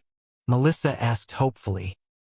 Oh, tomorrow's city council session is all day, Melissa realized, pulling out her scheduling book. But we take lunch from 12 to 1. I do not know when you break. Principal Lent leaned forward, her expression hardening. Mrs. Burke, parenting does not fit into nice little schedule boxes. You know, it might be helpful to look not just at what Lennox is doing, but at the job you are doing. Melissa felt a flush of anger and shame rise in her cheeks. She opened her mouth to defend herself, to explain the impossible situation she had been thrust into, but the words caught in her throat. She felt utterly inadequate. She felt like a failure. She is doing okay, a voice said from the doorway. Melissa spun around. Lennox was standing in the doorway, her arms crossed, looking nervous but determined. Hey, Lennox said softly, walking into the room. She stood next to Melissa's chair and faced the principal. I am sorry I am late, and I am sorry about the other day with the poem, and I am sorry about the stuff that I said. I was mad, and apparently not really at you. Lennox placed a comforting hand on Melissa's shoulder. But there is no need to blame my aunt. She has been getting enough of that from me. You know, at least she is trying. Melissa stared at her niece, her heart swelling with an emotion she could not quite name. It was a mix of immense relief and profound love. It was the first time in 2 months that Lennox had acknowledged her efforts, let alone defended her. Okay, whatever. Of course you are, Melissa insisted, her voice rising with panic. This is your education. Nothing is more important. Just then, the doorbell rang. It was a sharp, cheerful sound that starkly contrasted the tension in the room. Oh, that is my date, Melissa said, smoothing down her red dress. I have more to say to you. You just stay right there. I will. Stay. Melissa hurried down the stairs, her heart fluttering with a mix of anxiety and anticipation. She opened the front door, expecting to see Griffin, her handsome date. Instead, she found Joseph Longo standing on her porch. Oh, gross, Melissa muttered under her breath. I was expecting my date.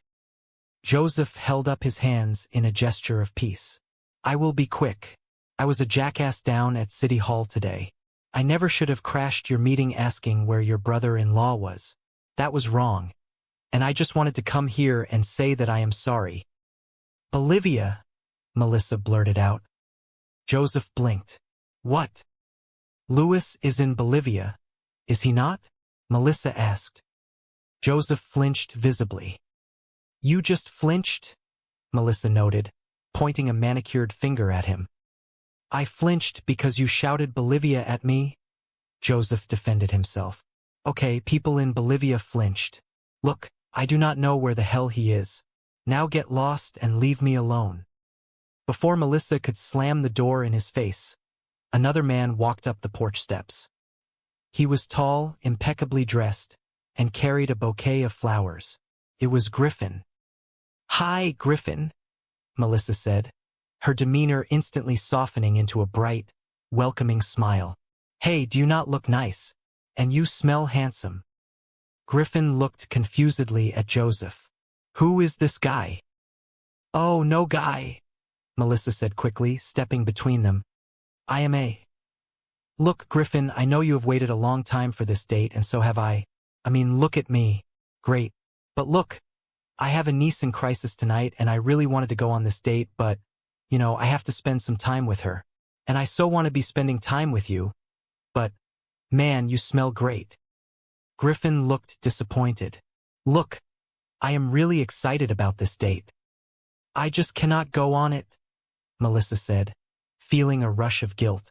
She reached into the house, grabbed a decorative bucket from a side table and handed it to Griffin. So let me do this. There. That should hold you for a few weeks, maybe more. We just do not know. Griffin looked down at the bucket in his hands. Wow, that is a whole bucket of gravy. Good night, Griffin, Melissa said softly, gently closing the door. The next morning, the house was a whirlwind of chaos. Melissa was running late, her hair half-styled, her blazer wrinkled. Rhonda was standing in the kitchen, looking exhausted. Hi, Rhonda, Melissa panted, rushing into the kitchen. I know I am late. Really? Rhonda asked dryly. That late? Yes, Melissa said, rummaging through her briefcase. I filled out the paperwork for the nanny agency. It is right here. No kidding, Rhonda said. I am late? You should have said that before. Oh dear God. Relax. The doorbell rang again. Melissa opened it to find Joseph Longo standing there once more, this time holding a briefcase of his own. It is a happy visit today, Joseph said with a charming, albeit desperate, smile. May I come in? No, Melissa said firmly, blocking the doorway. Joseph ignored her and stepped inside anyway. So, I found the city budget online last night, and I went through it. Here is a thought. The cash in the general fund that is just sitting there? Hire me and I will double your rate of return. That way, you will have enough money for smaller class sizes and extra garbage pickups. And pie for everyone. Melissa stared at him, bewildered by his audacity. That sounds like a great plan, and I would sign up immediately if you were not a complete lunatic. Joseph straightened his posture. Joseph Longo is not a lunatic. Wait, Melissa said, a spark of recognition flashing in her eyes. Joe Longo? You are Joe Longo? You ran Lewis's commodities division. You made him millions. Legitimate millions, yeah, Joseph confirmed proudly, which your bastard brother-in-law pissed away. He paused, seeing Melissa's defensive glare. Sorry. Happy visit. Yeah, you went all Bolivia there for a minute, Melissa noted. Yeah, Joseph sighed, the bravado fading from his voice. So, what do you think? Maybe you could get me a job downtown? Melissa shook her head slowly. There is a hiring freeze. I am really sorry you lost your job. Yeah, well, that is old news, Joseph said, looking down at his expensive leather shoes. Yesterday, I lost my condo. Melissa's heart softened slightly, but she remained guarded. Yeah, well, I really need to. And now they are about to repossess my car, Joseph continued, his voice cracking slightly. Oh, but here is the morning's big headline. The adorable Mrs. Longo has decamped to her mother's house. Melissa winced in sympathy. Oh God, I am really going to miss that car. She paused, realizing how callous that sounded. How can I put this nicely? I have got my own problems. So you are not going to help me? Joseph asked, his broad shoulders slumping. Do you live in my district? Melissa asked. Now that I am living in my car, yeah? Joseph replied bitterly. Melissa looked around her messy house, thinking about Lennox's suspension, Ryder's brooding, and her own failing attempts to keep everything afloat. Look, I have got meetings, a trash revolt, a kid on the brink, and I am in desperate need of professional help. For the household, not me. Joseph raised an eyebrow, looking at the nanny agency paperwork on the counter. You are not going to find anybody this way. This salary sucks. It is a living, Melissa defended. It includes meals, which she will be cooking because otherwise people will starve. She? Joseph questioned. It has to be a woman? Only vagina Americans need apply. Melissa glared at him. Personal question. Did your hair get sick of you and leave? This is a choice. Joseph rubbed his bald head, chuckling softly. All right. Look. We both know that is a lowball offer, all right? So come on. What is your top number there? Melissa crossed her arms. That is my top number. Joseph sighed, extending his hand. All right, you have got a deal. I will take it. Melissa was taken aback. I cannot start until Monday. Who offered you a job? Melissa scoffed. All right, I can start today, Joseph offered eagerly. I am just going to have to, move a few things around. Mostly my car. Tuesday is street cleaning, is it not? You do know we are talking about a nanny here, right? Melissa asked, her voice filled with skepticism. There are children involved. Have you ever worked with kids? Are you kidding? Joseph scoffed, waving his hand dismissively. Right out of college, I ran a youth center downtown. I was in charge of 50 teenagers. Cooked them meals, helped them with their homework. I was Charles freaking in charge. Melissa studied his face, looking for a lie, but saw only desperate determination. Yeah, you are perfect. There is just one little detail. What is that? Joseph asked. I do not really like you, Melissa stated plainly. Before Joseph could respond, Lennox burst into the kitchen, looking frantic. You know about the school bus? It is not running today. Jackson Street block because of some kind of garbage protest. Melissa's eyes widened in panic. Crap, crap, crap, crap, crap. Oh, I mean, golly, tough break. Okay, I will take you. I will just miss my morning meeting. I mean, it is not like we need the police department to function. No, no, no, no, Joseph interjected smoothly, grabbing the car keys from the counter. You will make your meeting. I will take him. Lennox looked at Joseph, her eyes narrowing in suspicion. Who are you? I am Joe. He introduced himself confidently. See that Porsche out there? Lennox peered out the window. Yeah. It is mine, Joe said proudly. For 10 more days. Sweet. Lennox looked impressed. I do not know if that is your. She looked at her aunt. Rhonda, the reliable but overworked babysitter, was waiting for her in the kitchen. You held your own up there today, Rhonda said, pouring a cup of coffee. You remind me of your father, the esteemed senator. Melissa leaned against the marble counter, rubbing her temples. Oh my goodness! Did I smell like strippers? Please tell me I did not. Rhonda laughed heartily. No, you smelled like authority. Oh, well, that is my fragrance, Melissa joked, flipping her hair over her shoulder. Yes, I have to say, in all humility, I was absolutely smoking today. Up high, down low, Rhonda said, holding up her hand for a high five. Melissa obliged, the sharp slap echoing in the kitchen.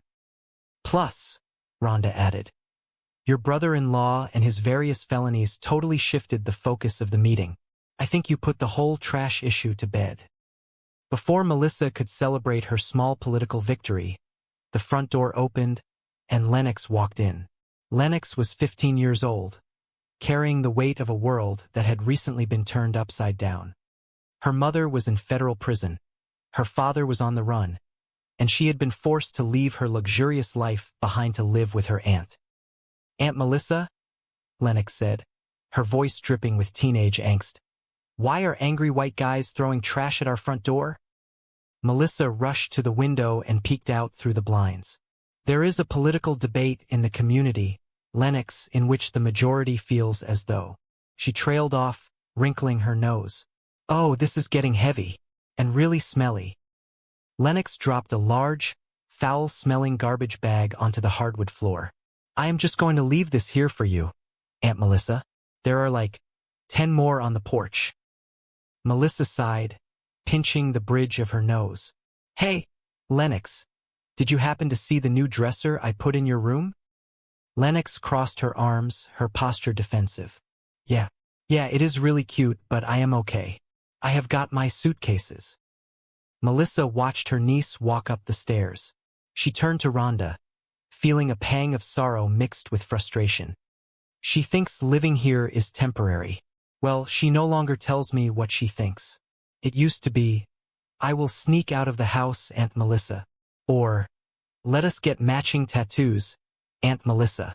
Now, just because I say so, I do horrible things like put furniture in her room. Clearly, I am a monster. Rhonda offered a sympathetic smile. Of course she is difficult. Do you not remember what you were like at 15? Not very clearly, Melissa admitted, staring into her coffee cup. I did a lot of drinking then. She shook off the memory and clapped her hands together. Anyway, I am going out tonight, so Rhonda is staying with you guys if you need anything. Ryder, Lennox's younger brother, wandered into the kitchen. He was quiet, carrying a basketball under his arm. Coach says you need a better jump shot, Rhonda told him, eyeing the basketball. Ryder looked at her, mildly surprised. You have got one of those? Yes, Rhonda said with a straight face. We Asian women are all about the hoops. She turned to both children. So, if you have got any homework, do it. And beyond that, just be good and do not torch the place, Ryder suggested quietly. Melissa froze. Yes, do not torch the place. She turned to Rhonda and whispered urgently. It was one little single alarm fire. At his old house, the week his dad ran off. He was angry. He just stacked 20 of his dad's expensive suits on the driveway, added some top-shelf cognac, and lit them up. In a way, Rhonda mused, we all need to let things out every now and then. No, we do not, Melissa insisted, her voice tight with panic. The urge to set things on fire we repress. That is what civilized people do. Anyway, thank you for babysitting, Rhonda. I have not had a date since the kids moved in. It has been so long. I am actually nervous. Melissa hurried upstairs to her bedroom, pulling open her closet doors. She held up 2 different outfits, staring at her reflection in the full-length mirror. She brought the dresses out to the hallway, where Rhonda was passing by. All right, what do you think? Melissa asked, holding up a sophisticated navy blue dress. These say smart, independent, bright political future. She then held up a tiny, sparkling red dress. These say the former bad girl is back. Rhonda raised an eyebrow. What, are you going hiking? Wear the red one. That is definitely yours. Just as Melissa was slipping into the red dress, the telephone in the kitchen rang loudly. Rhonda answered it. Hello? Yes, this is the Longo residence, Rhonda said. Mrs. Chong? Yes, hello. The Channel School principal. Melissa froze, a cold dread washing over her. She rushed to the top of the stairs, listening intently. She did what? Rhonda asked, her eyes widening. What did she do? When? Where? Really? Today? Lennox did that. Rhonda handed the phone to Melissa, her expression grave. It is Principal Lent. Melissa took the receiver, her heart pounding. Mrs. Lent, I find that hard to believe. No, she did not tell me. It is not at all typical. Of course I believe you. I know when something is serious. It is really serious. I am really sorry that this happened. I will talk to Lennox, but I am telling you, this could not have happened. She hung up the phone, leaning heavily against the wall. She looked at Rhonda, utterly defeated. Guess what? Melissa said, her voice flat. Today at school, Lennox handed out flyers containing an original poem, rhyming her principal's name in a creative way that did not go over well with Mrs. Lent. Rhonda winced. Not to send up a flare, but there is a possibility Channel 5 has a story. Are you sure? Melissa asked, closing her eyes. Pretty sure. You were just on the air, Liv, denying that you have any family issues. Melissa groaned. 2 months. She has been living with me for 2 months, and she gets suspended. Legal guardian of the year. Thank you. Rhonda patted her shoulder gently. I keep telling you, Melissa, hire somebody. An organizer, a professional nanny. Those kids need structure and discipline and possibly electroshock therapy. And you, my dear, cannot do everything. Well, maybe not everything, Melissa said, her jaw tightening with determination. But I can certainly do this. It is just a matter of going up there and setting that girl straight. She marched up the stairs and threw open Lennox's bedroom door. Lennox was sitting on the floor next to her suitcases, wearing headphones. Melissa reached out and pulled the headphones down. I have not moved yet, have I? Lennox asked, glaring up at her aunt. Why is my sister not here to discipline her own daughter? Because she is locked up in a federal prison, Melissa reminded her sharply. She took a deep breath, trying a softer approach. She walked over to the dresser and picked up a framed photograph. Remember you and me at the Fall Out Boy concert? I just found this old picture. Lennox rolled her eyes. Oh, you mean the one that was hanging very obviously in the hallway outside the door? Not obviously, Melissa corrected. Affectionately. That was some night. Huh? Fall Out Boy. Woo-hoo. She did a small, awkward dance move. Lennox stared at her, unimpressed. Where are we going with this? I was just remembering the good times, you know? Melissa said, sitting on the edge of the unmade bed. When we shared things, told each other things, important things, like things that happened today. Lennox looked away. Oh, come on. You did not think I got suspended with something you might share.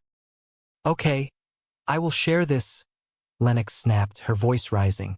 Mrs. Lent is a fascist. Why could you not have just called her that? Melissa asked, exasperated. Instead of writing a poem about, you know. Well, I never got in trouble at my old school, Lennox argued, crossing her arms defensively. That is because your parents bought the indoor pool for the school, Melissa pointed out. It did not even have a spa, Lennox complained, shaking her head. Like, what is up with that? Whatever. Melissa stood up, her tone leaving no room for argument. Look, Mrs. Lent is expecting an apology. You and I have an appointment down in her office at 3 o'clock tomorrow afternoon. Great. You let me know how that goes. Lennox, until you talk to her, you cannot go back to school. Oh, well, guess I am not going back to school. The people you trust the most suddenly abandon you. He gently suggested that it was incredibly unfair that she was taking all of her anger and frustration out on her Aunt Melissa. He pointed out that Melissa was the one single person in the entire world who had not bailed on her. Melissa had taken them in, changed her entire life, and was doing everything in her power to keep them safe. Joseph asked Lennox to consider if it was truly fair that Melissa had to go down to the school entirely alone, ready to accept the blame and humiliation for a prank she did not commit, simply because Lennox was too angry to take responsibility for her own actions. He described the situation as forcing Melissa to eat a giant bowl of stink. The strange metaphor caught Lennox's attention. The underlying truth of Joseph's words pierced through her defensive armor. She realized that he was right. Her aunt did not deserve to be punished for her pain. Meanwhile, at the school, Melissa sat awkwardly in the principal's office. Miss Lent was tapping her pen impatiently on the desk, waiting for a student who was clearly not going to show up. Melissa launched into a passionate, albeit clumsy, defense of her niece. She acknowledged that the poem was highly inappropriate, but she pleaded with the principal to understand the profound trauma the young girl had recently endured. Melissa argued that if any teenager had the right to act out and be upset with the world, it was Lennox. The principal was unmoved, suggesting that perhaps the core issue was not the child's trauma, but Melissa's profound lack of parenting skills. The conversation was growing increasingly hostile when the office door suddenly swung open. Lennox walked into the room, her head held high but her eyes soft with genuine regret. She looked at the principal and delivered a sincere, unprompted apology for her behavior and the disrespectful poem. She admitted that she had been incredibly angry about her personal life and had unfairly directed that anger toward the school administration. Then, to Melissa's utter astonishment, Lennox turned to her aunt and publicly thanked her. She acknowledged how hard Melissa was trying to hold their family together, stating clearly that Melissa did not deserve the trouble she had been causing. Melissa was speechless. Her heart swelled with an overwhelming sense of love and relief. The crisis had been averted, and for the first time in 2 months, she felt a genuine connection with her niece. Later that evening, the house was finally quiet. Melissa sat in the living room, reflecting on the miraculous turnaround of the day. She thanked Joseph for whatever magical conversation he had orchestrated on that rooftop. She was deeply impressed by his ability to connect with the troubled teenager. Joseph, leaning casually against the doorframe, smirked. He confessed, with a casual shrug, that he had not entirely relied on the power of emotional connection. He revealed that he had actually paid Lennox $50 to go to the school and apologize. Melissa gasped, her jaw dropping in sheer horror. She accused him of bribery, declaring it to be the absolute worst kind of parenting imaginable. Joseph defended his actions, stating pragmatically that he was not a parent, he was a problem solver, and the $50 had successfully solved the immediate problem. When Ryder wandered into the room and asked if he could also have $50, Joseph quickly shut him down, proving that he at least had some boundaries. Despite her outrage over the unconventional methods, Melissa had to admit the undeniable truth. Joseph's presence in the house had brought a strange, chaotic order to their lives. Ryder had finished his history paper, Lennox had apologized to the principal, and Melissa had survived the day without losing her mind entirely. She realized that beneath his gruff, cynical exterior, the former commodities trader actually cared about making things work. Rhonda called later that evening to announce that the professional, highly recommended nanny from the agency was available to start at 8 in the morning the following day. Melissa looked at Joseph, who was standing in her kitchen, looking slightly vulnerable despite his tough facade. She made a sudden, instinctual decision. She canceled the agency nanny. She looked Joseph in the eye and officially offered him the job. They agreed to give it a trial run, both silently acknowledging that their lives were a complete mess, but perhaps they could clean it up together. That night, Melissa finally went on her rescheduled date. She returned home at 3 in the morning, her shoes in her hand, a soft, happy smile on her face. The house was dark and silent, a rare state of peace. As she walked toward the kitchen for a glass of water, she was startled to find Joseph still awake, sitting quietly in the glow of a small lamp. He casually asked her how the date went, sounding remarkably like a concerned parent waiting up for a teenager. Melissa laughed, realizing the absurdity of the situation. She noted that her own mother had never waited up for her to ask about her dates, usually just sending her back out to buy more gin. Joseph informed her that the children were safely asleep in their beds.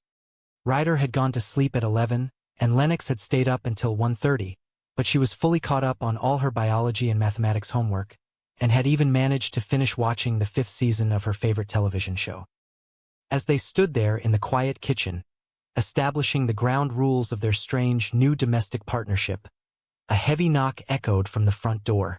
Melissa opened it to find a massive, incredibly imposing delivery man standing on the porch. The sheer size of the man was startling, adding one final moment of chaotic absurdity to a day that had changed the trajectory of all their lives. Melissa turned to Joseph, her eyes wide with a mixture of exhaustion and amusement, realizing that life in this house would never be entirely predictable, but for the first time in a long time, she felt like they were going to be okay. The bright lights of the city council chambers beat down on Melissa, but she did not let the heat break her composure. She stood behind the polished oak podium, adjusting her tailored blazer, projecting the image of a strong, capable public servant. By day, she was dedicated to the citizens of her district. By night, she was doing her best to hold a shattered family together. She took a deep breath, looking out at the sea of faces in the audience, and offered a warm, reassuring smile. "The council story is up," Melissa announced, her voice echoing clearly through the microphone. "From now on, we are capping elementary school class sizes at 22 students. This is a monumental step forward for our children and their future." Before the applause could begin, a loud, gruff voice interrupted her from the back of the room. A large, red-faced man pushed his way toward the front, his expression twisted in frustration. "This is garbage," the man bellowed, pointing an accusing finger at Melissa. "Literally, it is garbage, and it is piling up in front of my restaurant, driving away my customers. All because you decided to cut our trash pickups to once a week." Melissa maintained her professional smile, though internally she sighed. She knew this policy change would meet resistance. Well, a reduction in trash service is exactly what pays for the smaller class sizes. We had to make a difficult choice for the betterment of our educational system. She thought she had handled the situation with grace. Crazy people with metaphorical trash bags were coming at her, and she remained the mature, rational adult. She felt a brief moment of triumph. Suddenly, the heavy wooden doors at the back of the chamber swung open with a dramatic thud. A man strode down the center aisle. He was dressed in a suit that looked expensive but slightly rumpled. His face a mask of exhaustion and lingering anger. It was Joseph Longo. "Now," Joseph shouted, his voice cutting through the murmurs of the crowd. "Where the hell is the money your brother-in-law stole from me?" Melissa felt the color drain from her face. The cameras turned toward the newcomer. She gripped the edges of the podium. "What? Are you talking about my sister? Okay, listen, that is not me. I am not responsible for their actions." She looked out at the suddenly silent room, her political instincts taking over. She needed to defuse the tension, and humor was her best weapon. "Let me ask the room," Melissa said, her tone softening into something conversational and light. "Does anybody here have a relative they are not exactly proud of?" A ripple of nervous laughter spread through the audience. A few people slowly raised their hands. "See," Melissa smiled, pointing to a woman in the second row. "It is not just me. At least my brother-in-law was cute." The tension in the room broke. The crowd chuckled, and the cameras shifted their focus back to the charm of the local councilwoman. Joseph stood in the aisle, momentarily stunned by her ability to turn a volatile situation into a light-hearted joke. Later that evening, Melissa walked through the front door of her large, slightly chaotic home. She tossed her keys into the decorative bowl by the door and kicked off her heels, breathing a sigh of relief. Ron sofa, burying her face in her hands. She had been their legal guardian for exactly 2 months, and already one child was suspended. She sarcastically congratulated herself, silently awarding herself the title of Legal Guardian of the Year. Rhonda gently suggested that Melissa needed professional help to manage the household. The children required structure, discipline, and constant supervision, things that a busy city councilwoman simply could not provide entirely on her own. Melissa, stubborn and determined to prove her competence, insisted that she could handle it. She declared that it was merely a matter of going up to Lennox's room and setting the girl straight. Melissa marched up the grand staircase and knocked on Lennox's door. She entered to find Lennox sitting casually on her bed, utterly unbothered by the chaos she had just caused. Melissa tried to appeal to their shared history, bringing up a fond memory of a concert they had attended together in the past. She wanted to remind Lennox of the deep bond they shared, hoping it would break through the girl's defensive shell. Melissa asked why Lennox had not shared her feelings of frustration before acting out so dramatically. Lennox crossed her arms, her posture defensive. She bluntly stated that Miss Lent was a tyrant who treated the students unfairly. Melissa, trying to remain the responsible adult, asked why Lennox could not have simply called the principal a tyrant instead of distributing an offensive poem. Lennox countered by saying that she had never gotten into trouble at her old school. The mention of the old school struck a nerve. Melissa gently reminded Lennox that the only reason she never got in trouble at her previous school was because her wealthy parents had practically purchased the institution, buying them an indoor swimming pool to smooth over any behavioral issues. Lennox rolled her eyes, dismissing the reality check. Melissa laid down the law. She informed Lennox that the principal was expecting a formal apology. She instructed her niece that they had an appointment at the principal's office at 3 in the afternoon the very next day. Lennox stubbornly replied that she would simply not go back to school. Melissa firmly insisted that education was the most important thing in the world, and that returning to school was absolutely non-negotiable. Before the argument could escalate further, the doorbell rang. It was the man Melissa was supposed to go on a date with. Griffin stood on the front porch, dressed impeccably and smelling of expensive cologne. However, standing right next to him, looking incredibly out of place, was Joseph Longo. Joseph had returned.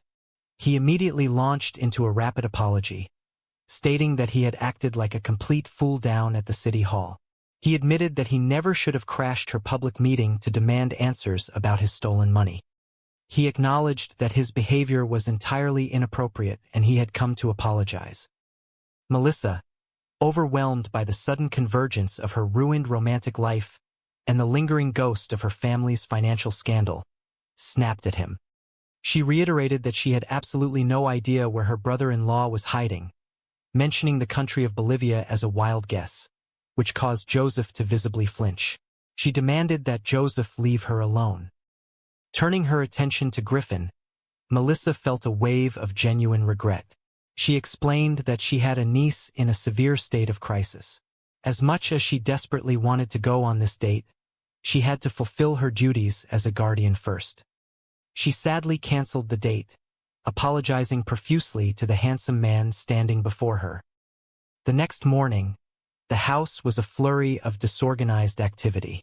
Melissa was stressed, trying to prepare for another grueling day at the council while simultaneously worrying about Lennox's suspension. Rhonda arrived, bringing a sliver of hope in the form of paperwork from a professional nanny agency. Melissa was overjoyed, desperate for any form of structured assistance. As they discussed the details of hiring a nanny, the front door opened. Joseph Longo walked in as if he owned the place. He looked significantly more humbled than he had the previous day. He explained that he had spent the entire night reading through the city budget available on the internet. He confidently proposed a plan, suggesting that if Melissa hired him as a financial consultant, he could double the rate of return on the city's general fund, thereby solving both the class size issue and the garbage pickup problem. Melissa stared at him, utterly bewildered by his audacity. She admitted that his plan sounded wonderful, but pointed out that he seemed completely detached from reality. Joseph, his pride wounded, passionately defended his reputation.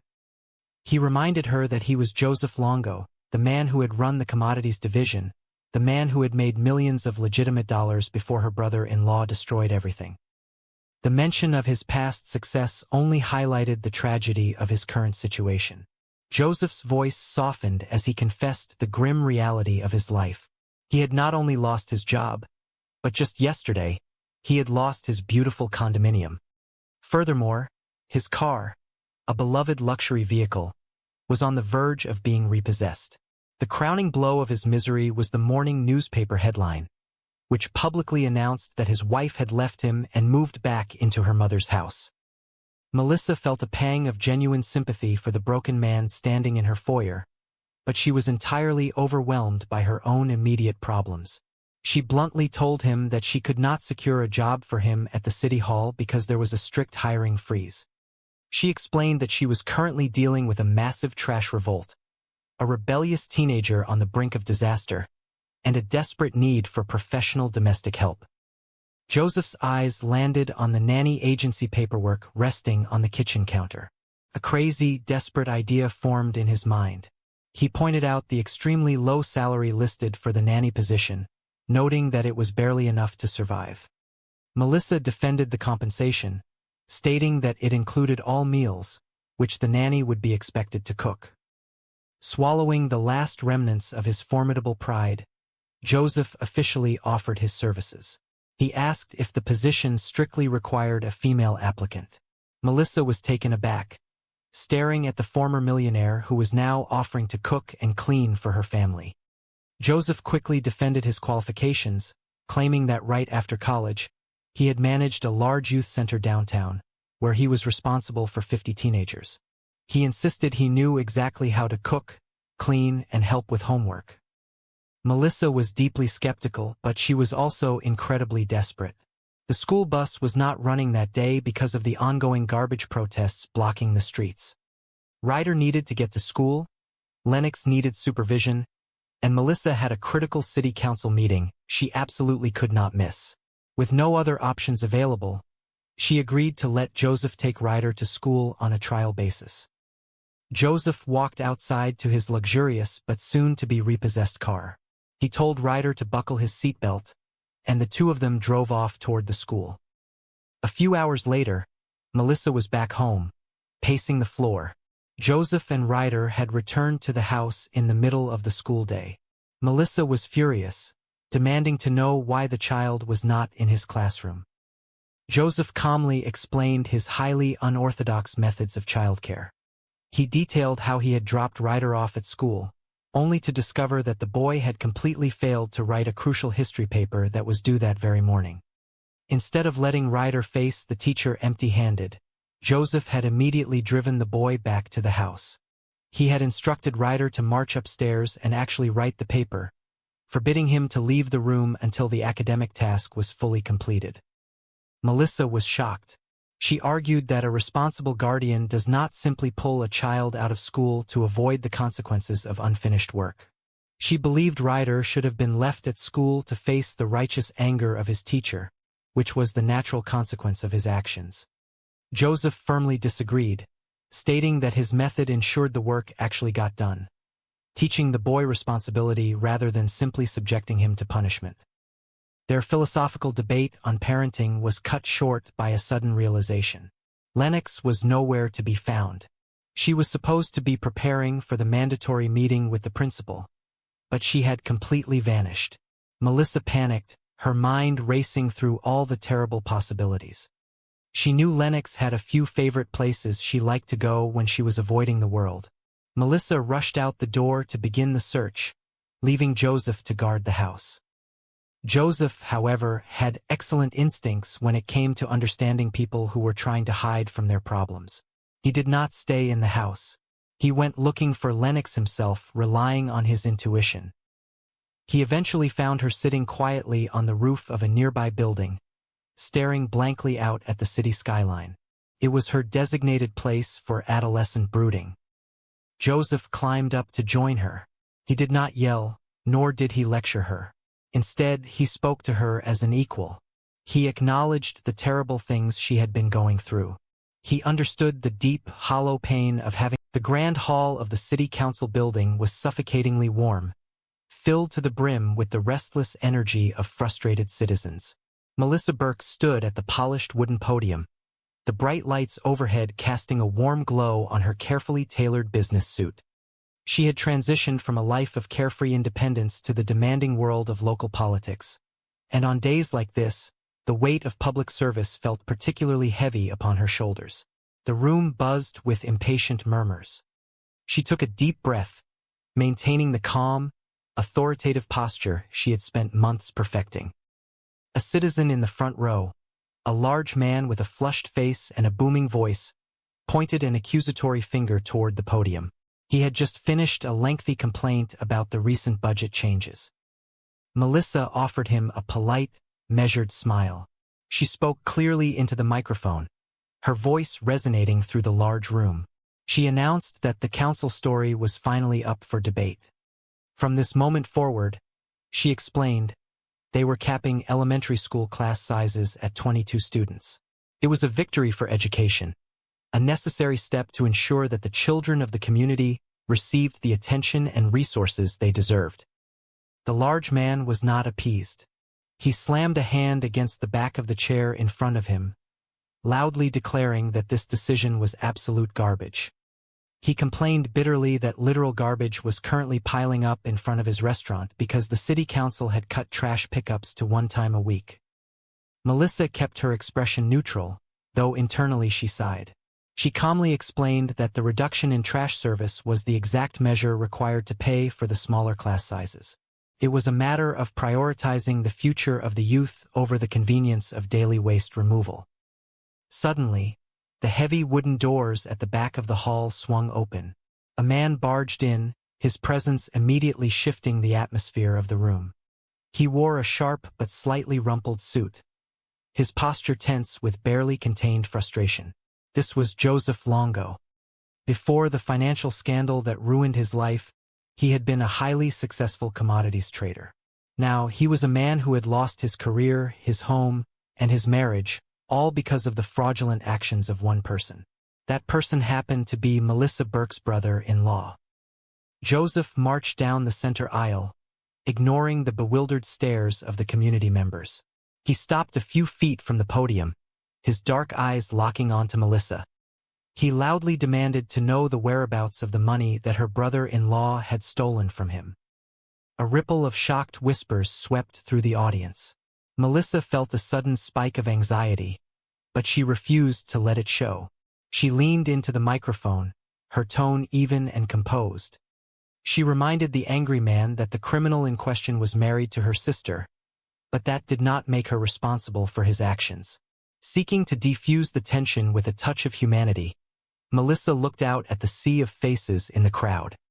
She openly asked the room if anybody present had a relative they were not exactly proud of.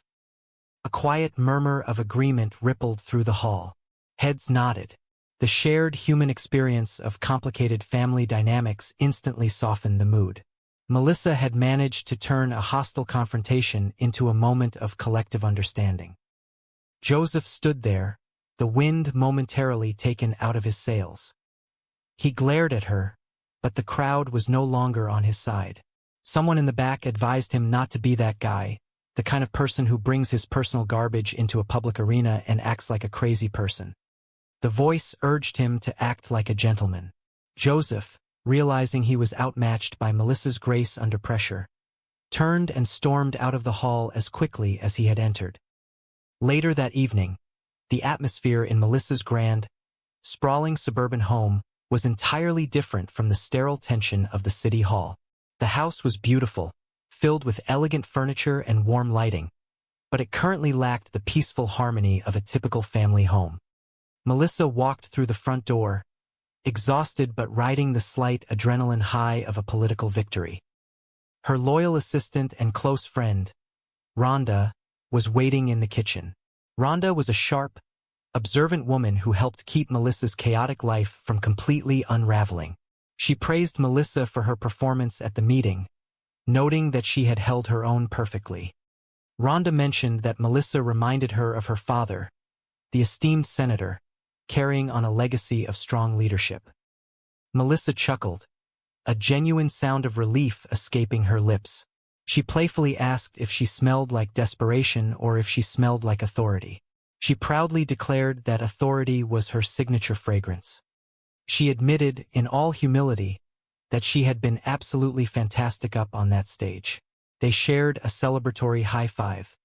Rhonda pointed out that the sudden appearance of the angry man demanding answers about her brother-in-law had actually shifted the focus of the meeting, effectively putting the entire trash issue to rest.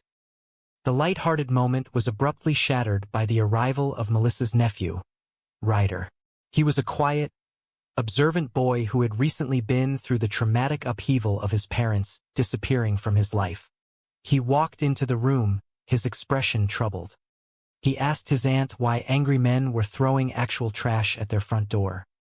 Melissa sighed, the reality of her job bleeding into her personal sanctuary. She tried to explain the complex political debate occurring within the community, but Ryder simply stated that the situation was getting heavy, and frankly very smelly. He placed a slightly soiled letter on the counter, mentioning that he was just going to leave it there for her, and that there were at least 10 more identical items left on the front porch. Before Melissa could process the trash protest happening on her lawn, her niece, Lennox, floated into the room. Lennox was 15 years old, fiercely intelligent, and currently masking her deep emotional pain with a thick layer of teenage rebellion. Melissa tried to engage her in cheerful conversation, asking if Lennox had seen the lovely new dresser she had placed in her bedroom. Lennox offered a dismissive shrug, her tone dripping with polite apathy. She acknowledged that the furniture was cute, but stated that she did not need it because she still had all of her suitcases. Melissa felt a sharp pang in her chest. The fact that Lennox refused to unpack meant that the young girl still viewed this living arrangement as entirely temporary. Lennox did not want to accept that her old life of luxury and intact family units was gone forever.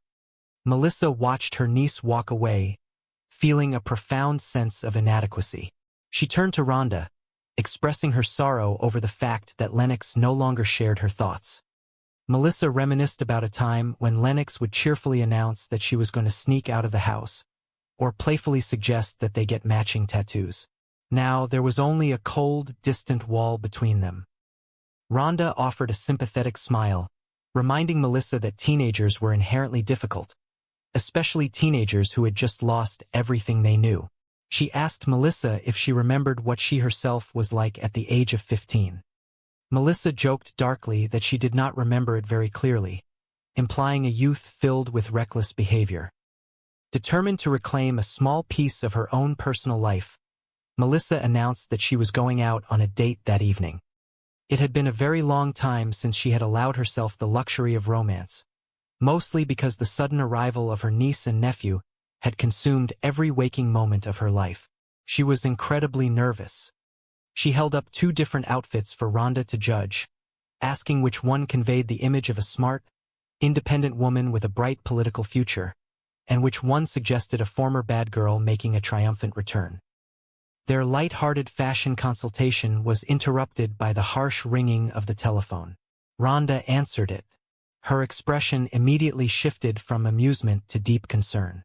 She spoke in hushed, serious tones, confirming the identity of the caller. It was the principal of Lennox's school, Miss Lent. Rhonda listened intently, her eyes widening in disbelief. She repeated the details aloud so Melissa could hear. The principal claimed that Lennox had distributed flyers around the school containing an original, highly disrespectful poem that rhymed the principal's name in a creative and offensive manner. Melissa froze, the dress slipping from her hands. She quickly took the phone, adopting her most diplomatic voice. She assured Miss Lent that there must be some sort of misunderstanding, that such behavior was not at all typical for Lennox. However, as the principal elaborated on the situation, Melissa felt a sinking sensation in her stomach. The principal informed her that Lennox had been officially suspended from school.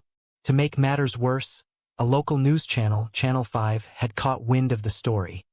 Melissa had just been on live television denying that her family was a source of constant chaos, and now the scandal was threatening to break. After ending the call, Melissa collapsed onto the